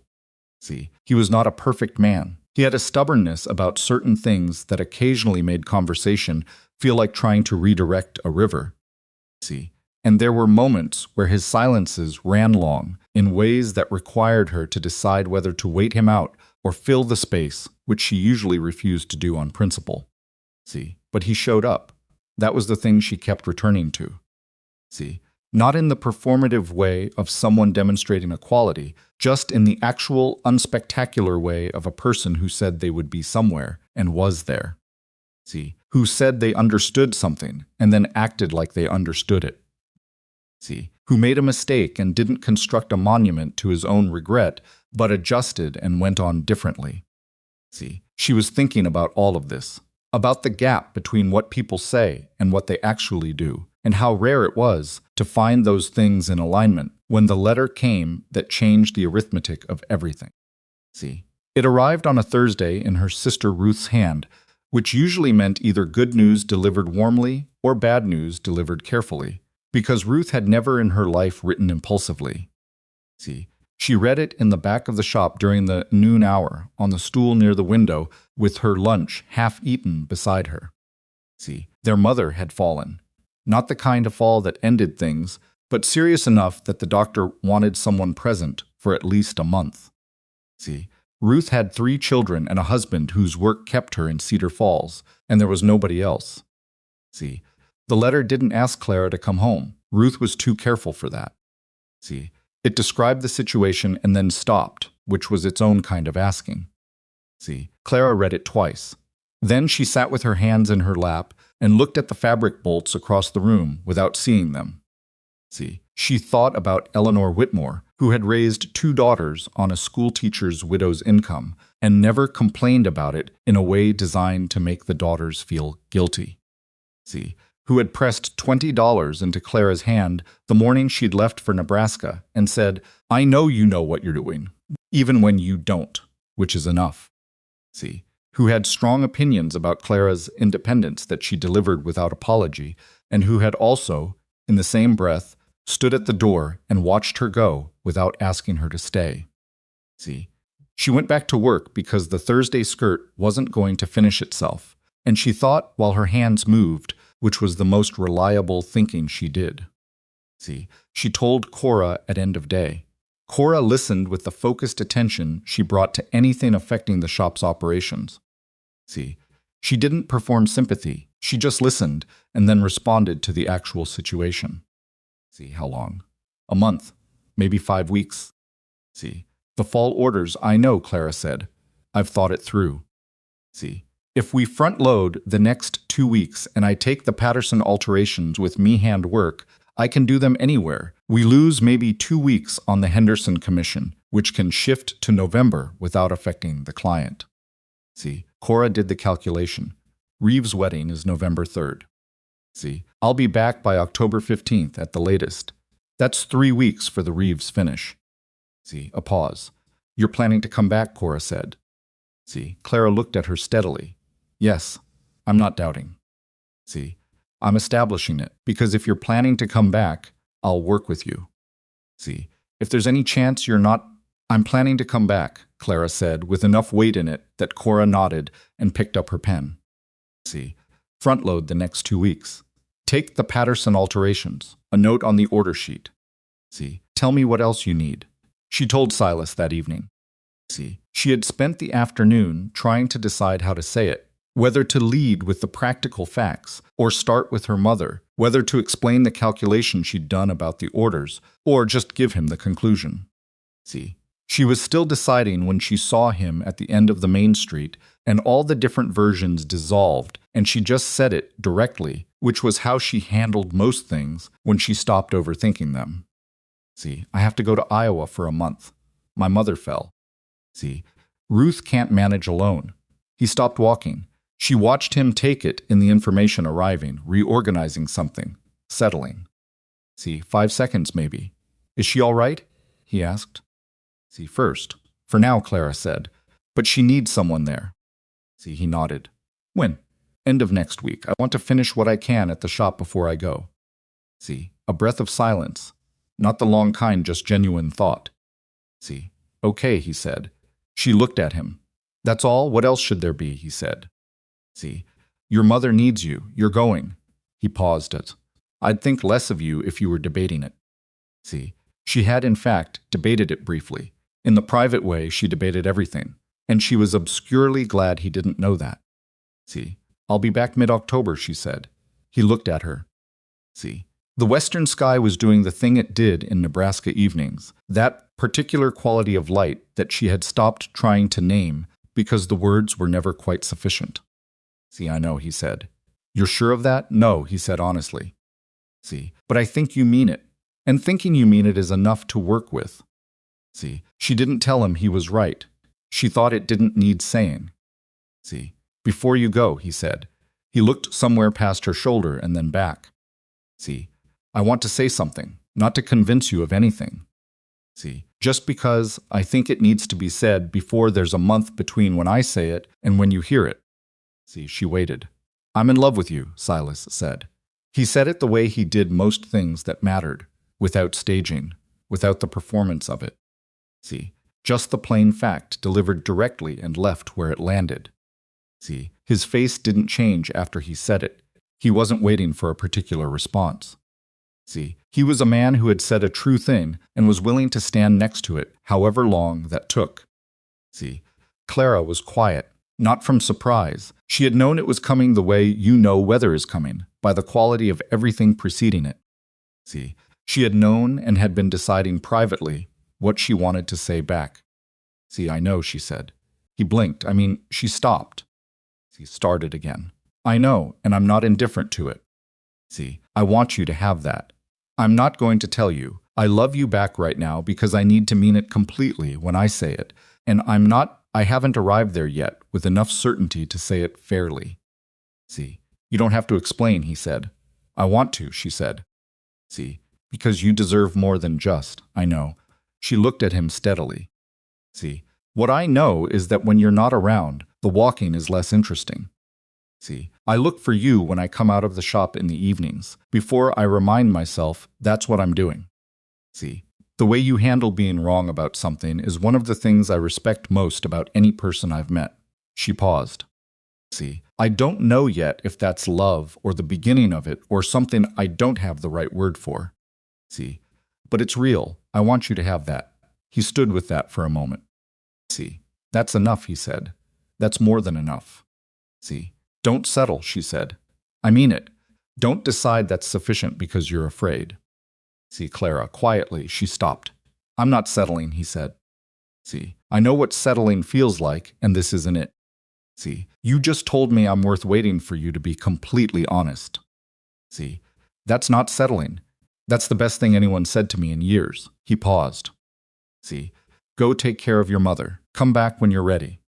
See, she looked at him for a long moment in the going dark of a Nebraska September. See, I'll be back in October, she said. I'll be here, he said. See, she left on a Friday morning, 10 days later. See, Mabel packed her a lunch she hadn't asked for and stood on the front step with Oscar and looked at Clara with the expression of a woman who had opinions about goodbyes and had decided to keep them to herself. See, the cat will miss you, Mabel said. The cat will survive, Clara said. See, both things can be true, Mabel said. Clara kissed her on the cheek, which surprised them both, and walked to the station.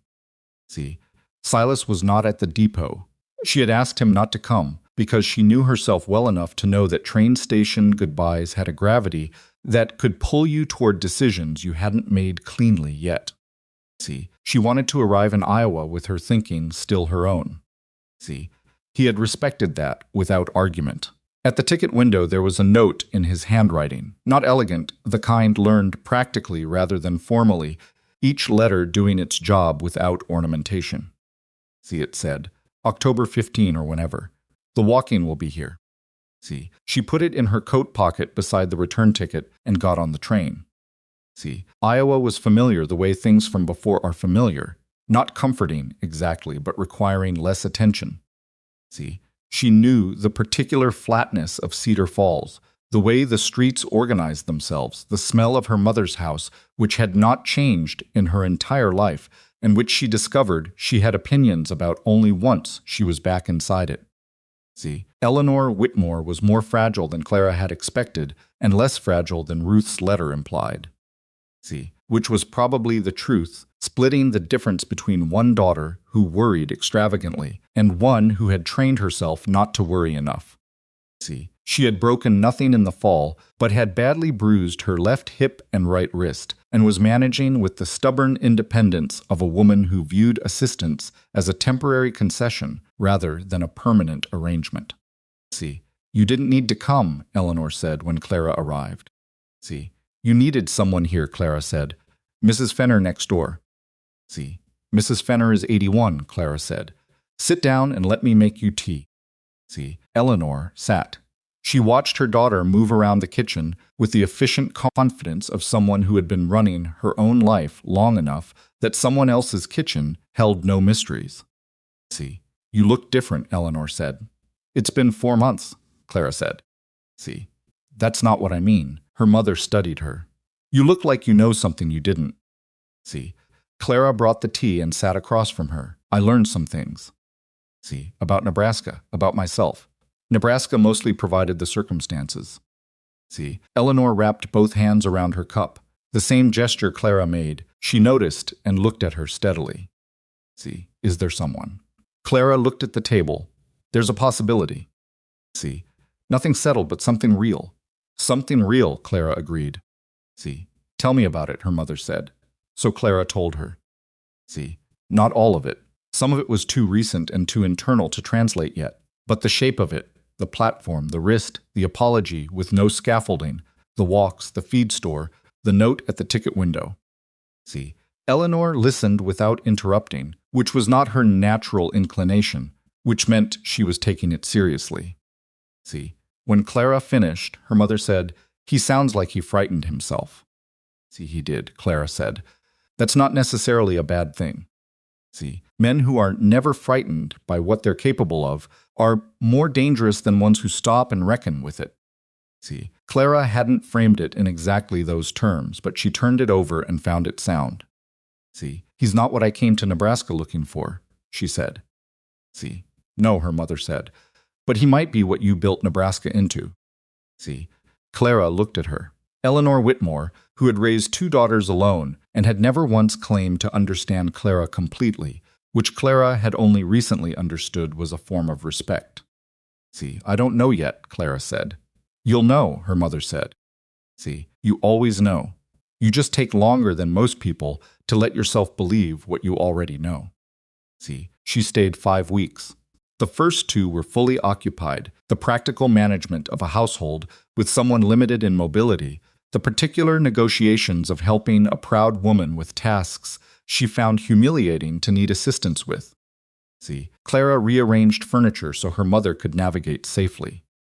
See, she attended 3 conversations with the doctor and 1 weekend visit from Ruth, who arrived looking anxious and left looking relieved and slightly guilty, which was Ruth's characteristic combination.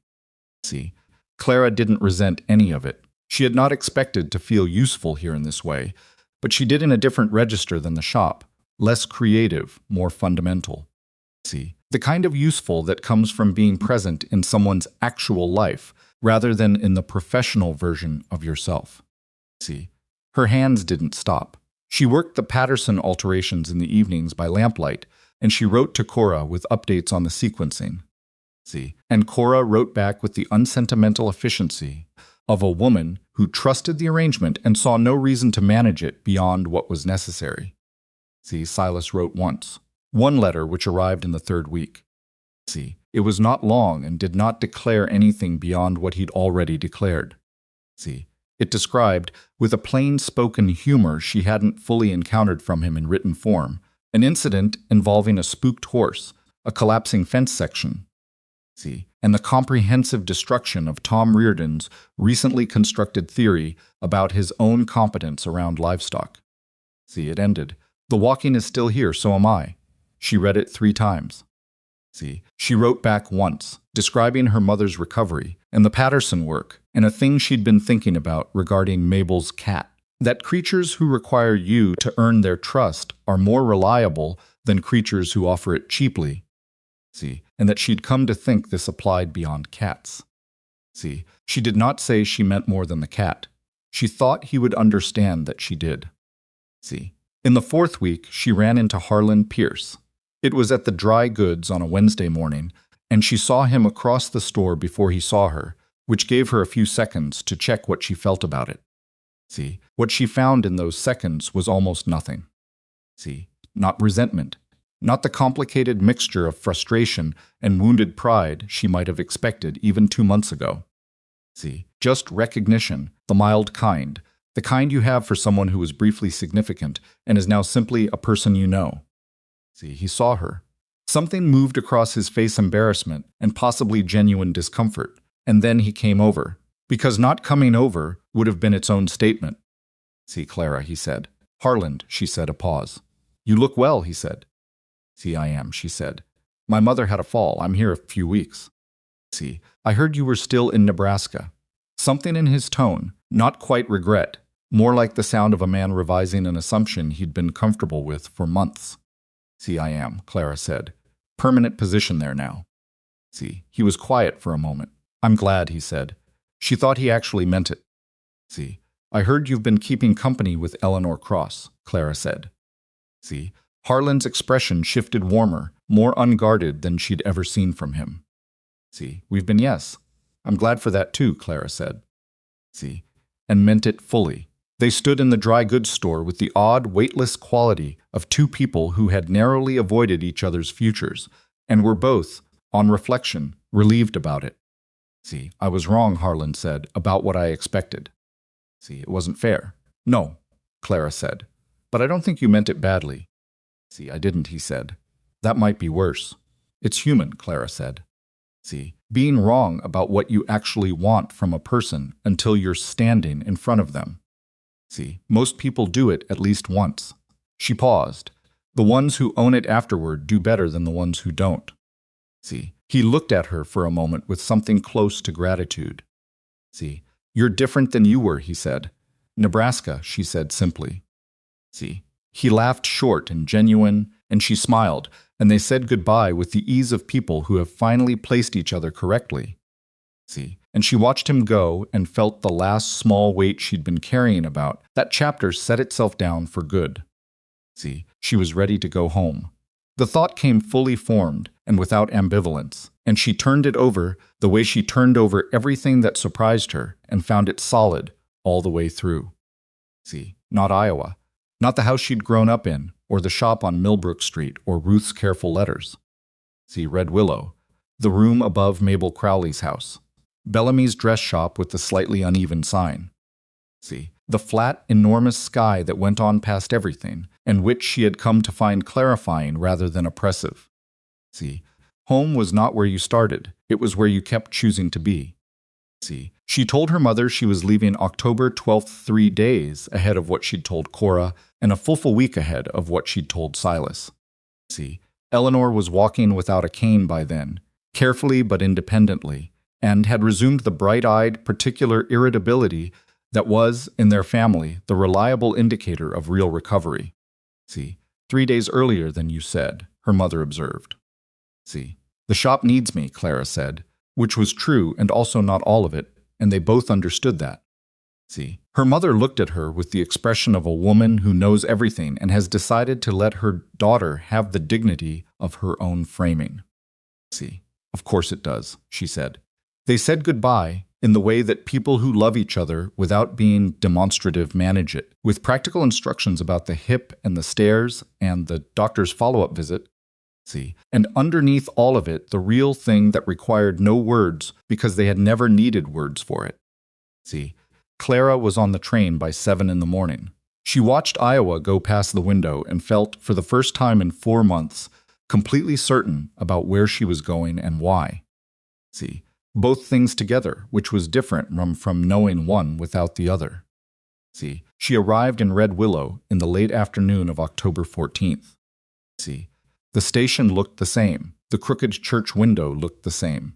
See, the feed merchant's rooster, audible even from the platform, sounded exactly as opinionated as she remembered. See, she went to Mabel's house first. See, Mabel opened the door. See, looked at her. See, and said, "You're early." See, "Yes," Clara said. "I'll make coffee," Mabel said, and stepped back. See, Oscar materialized from somewhere, walked directly to Clara's feet, and sat on them with the regal composure of an animal making a point. See, "He missed you," Mabel said from the kitchen. "He's sitting on my feet," Clara said. See, that's how he shows it. She drank the coffee and told Mabel about her mother's recovery and Ruth's weekend visit and running into Harlan Pierce, and Mabel listened and interjected with the precise, economical observations of someone who had been alive long enough to see most things and had developed a reliable taxonomy for all of them. See, And Silas. Mabel said eventually, with the deliberate casualness of someone who had been waiting to ask for 20 minutes. See, I'll find him tomorrow, Clara said. Mabel nodded, as if this answered something she hadn't technically asked. See, she went to the shop the next morning, and Cora looked up from the work table and said good, and handed her the Reeves file. And that was the entirety of the reunion, which was exactly right. See, by noon Clara was back in the work as if she hadn't been gone 5 weeks. See, her hands remembered. See, the rhythm returned immediately. The particular focus the shop required, the satisfaction that couldn't be approximated or substituted, the specific pleasure of making something real out of something raw and knowing it would last. See, she finished the afternoon, walked home, changed out of her work dress. See, she went to find Silas. She knew where to find him on a Tuesday. He'd described the Henderson Ranch schedule often enough that she had a working map of his week. See, but she didn't go to the ranch. She went to the edge of town where they walked, the place where the main street gave out and the land started, and she stood there and waited. See, he came around the corner from the direction of the livery about 20 minutes later. See, he was looking at the ground, and then he looked up and he saw her and he stopped. See, she watched the sequence of it cross his face recognition, then something that went too fast and too deep to fully catalog before it settled back into his ordinary face, looking at her. See, you're early, he said. I keep hearing that, she said. See, he stood about 15 feet from her. He was not going to close the distance without some signal from her, which she knew and which she had known when she decided to come here. See, she had thought on the train about what she would say. See, she had composed several versions, some careful, some more direct, one she'd abandoned for being too much too fast, one for being not enough. See, she had arrived at nothing fully satisfactory, which had eventually told her to stop composing and say the true thing when she was standing in front of him. See, she was standing in front of him. I told you something before I left, she said. See, you told me several things, he said carefully. I told you I didn't know yet if what I felt was love or the beginning of it. She paused. See, I've been thinking about it for 5 weeks. I know now. See, he was very still. I'm not going to make this into something it doesn't need to be, Clara said. See, I love you. I know the difference between knowing something and being ready to say it, and I'm saying it because I'm ready and because you deserve to hear it plainly. She stopped. See, that's what I came here to say. Silas stood there for a long moment. See, she watched him, this man who had grabbed her wrist on a platform in July and said 4 words that had set the whole of this in motion. See, who had spent the months since becoming more fully what the best parts of him had always been. See, not remade, not performing someone better, just reckoned with himself and come out the other side of that reckoning with something more solid than he'd gone in with. See, he took 3 steps toward her and stopped. He extended his hand. See, open, palm up, waiting, not reaching for her, not closing the distance himself. See, just offering the hand that had once closed around her wrist without permission now open, instead asking nothing except what she freely chose to give it. See, she looked at his hand for a moment. She thought about the platform, the 4 words, the ring of bystanders, the bright combustible anger she'd felt, and which had somehow, against all reasonable expectation, led her here. See, she thought about every step between that moment and this one. See, the 6 weeks she'd given herself, the temporary work that became permanent. See, the apology with no scaffolding, the feed store, the walks. See, the Iowa letter she'd declined, the note at the ticket window. See, she put her hand in his. His fingers closed around hers carefully. See, not tight, just there.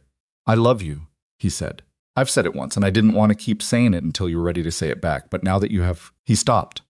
See, made the short, frustrated sound she'd come to recognize as his particular tell for feelings that were larger than his vocabulary for them. See, I'm still better with cattle, he said. She laughed. See, right there at the edge of Red Willow in the late October light, she laughed with her whole chest, and it was the kind of laugh that releases something you didn't know you'd been holding. See, he smiled. Not for effect, not aimed at anything in particular. See, just there, the way he was when something pleased him without his permission. See, what happens now? We walk, she said, one thing at a time. See, he fell into step beside her. They were married that November on a Saturday morning at the county office. See, because Clara had no particular attachment to the crooked-windowed church, and Silas said he would stand wherever she wanted to stand and mean whatever he was going to mean, regardless of the building. See, Cora served as witness and arrived with the contained expression of a woman who had known this was coming since approximately the Morrison christening dress and was satisfied to have been right. See, Mabel came with Oscar transported in a basket against his vigorous objection, an objection he maintained continuously from Mabel's front door to the county office and back again.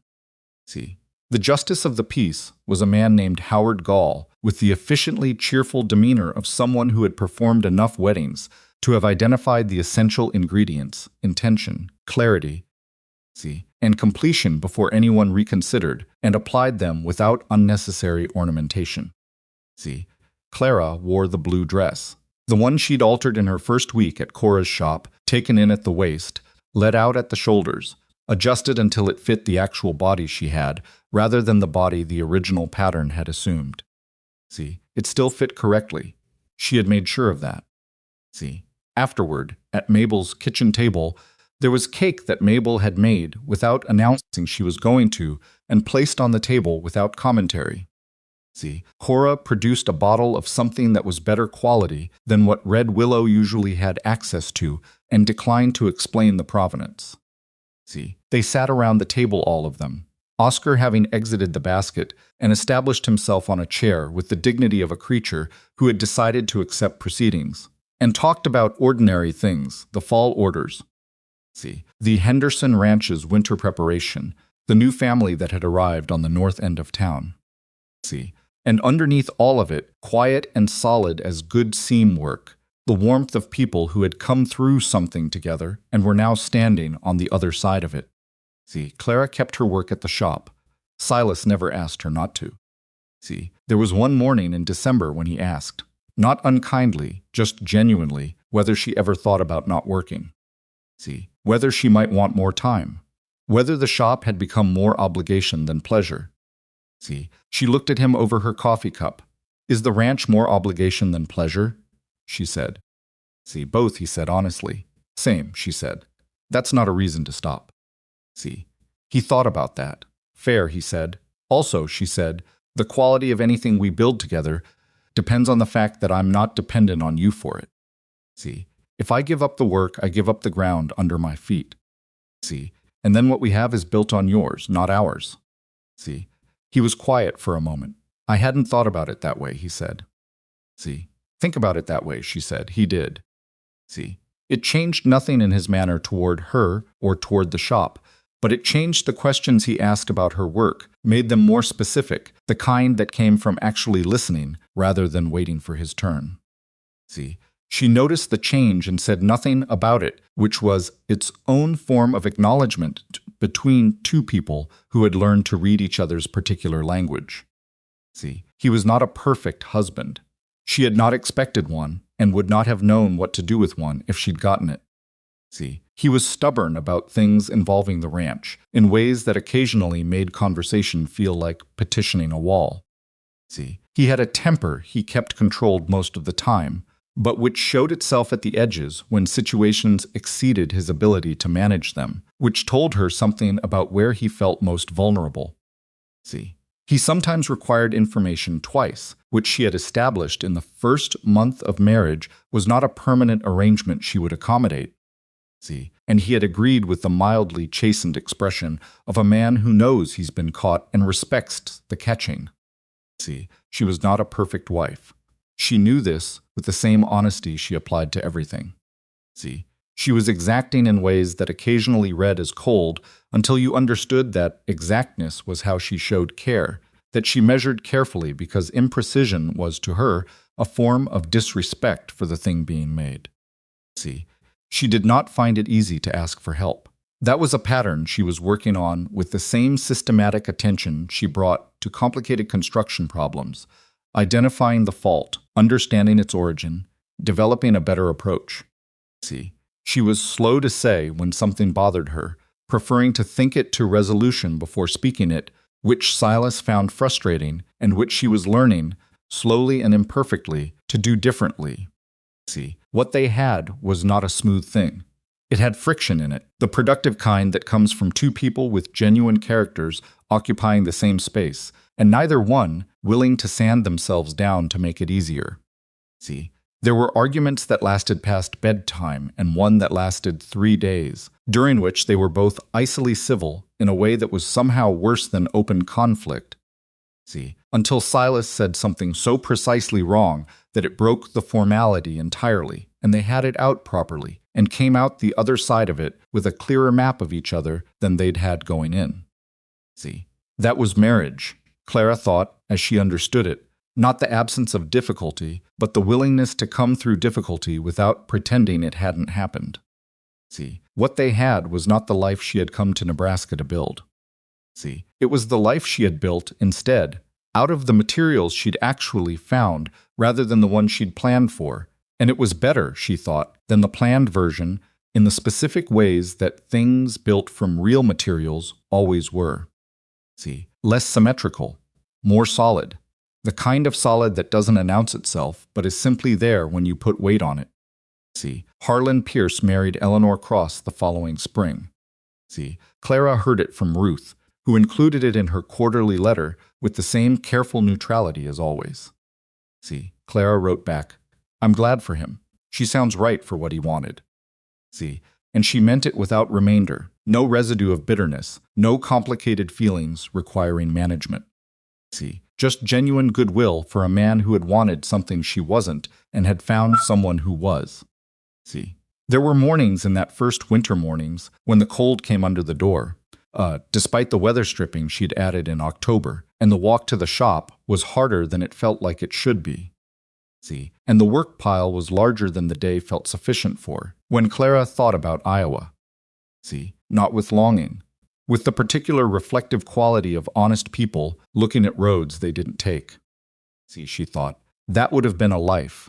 And then she picked up her scissors and turned back to the fabric. See, this was also a life. See, on an evening in late February, the kind of evening that still hadn't decided whether it wanted to be winter or something approaching spring, Clara sat at the small desk in the room that was hers in the house that was theirs and wrote to Ruth. See, not about anything specific, just the accumulation of ordinary things. The shop, the Reeves commission that had come out better than projected. See, the Henderson Ranch's new calf situation that Silas had described in such detail that she'd begun to feel she knew the calf personally. See, Mabel's report that Oscar had developed a territorial dispute with a neighboring cat that was currently unresolved. See, she wrote, "I don't think I can explain Nebraska to you in a letter. See, some things are only legible from the inside. What I can tell you is that I came here as somebody else's plan, and I am here now as my own. And the distance between those two things is the most important distance I have ever traveled." See, she read it back. She folded it and didn't change a word. See, the things she had learned, not from Nebraska, not from Silas. See, not from any single moment, but from the accumulation of all of them, was something she hadn't had language for when she'd stepped off that train with a carpet bag and a plant that failed on day 3. See, she had it now, or something close enough to it. It was this, that the life you actually build is almost never the life you planned, and that this is not a failure of planning, but a feature of living. See, that the circumstances you find when the plan collapses are not consolation prizes. They are the actual material, and what you make from them is the actual work. See, that independence is not the absence of other people, but the presence of yourself in every decision, including the decision to love someone and to let them love you back without making that exchange the whole of what you are. See, that a hand extended open is a different thing entirely from a hand that closes without asking. See, she had known that last part before Nebraska. She had learned the full weight of it here. See, the desk lamp threw its light across the room in the particular way it did in winter, and from somewhere in the house she heard Silas's boots on the floor, the specific sound of him. See, which she had come to know the way you come to know the sounds of a place you actually live in rather than one you're passing through. See, she thought about the platform. The 4 words. The bright, combustible anger that had kept her in Red Willow when every practical argument said to leave. See, she thought about all the things that anger had turned into, given time and 2 people willing to do the actual work of changing rather than just apologizing for staying the same. See, she was grateful for the anger, she realized. Not for what had caused it, never that. See, but for what she had done with it. For the decision she'd made on that platform to stay not for a man, but for herself, and to let the staying become something worth having. See, outside, the Nebraska wind did what Nebraska wind did, went on past everything with a purpose that admitted no obstacle, and Clara sat at her desk in the lamplight and thought that there were worse things than being in a place that, see, required you to be exactly as strong as you actually were. See, she had come here as somebody else's plan. She was here now as her own. See, she got up and went to find her husband because the evening was still young, and she had things to say to him that were better said in person than kept in a letter to her sister. See, and because the distance between the woman who had stepped off that train and the woman who now crossed this room was the truest map of anything she would ever make. See, it was not a perfect map. See, but it was hers. See, laid in her own hand. See, one step at a time. See, on ground she had chosen. See, that was in the end all it ever needed to be.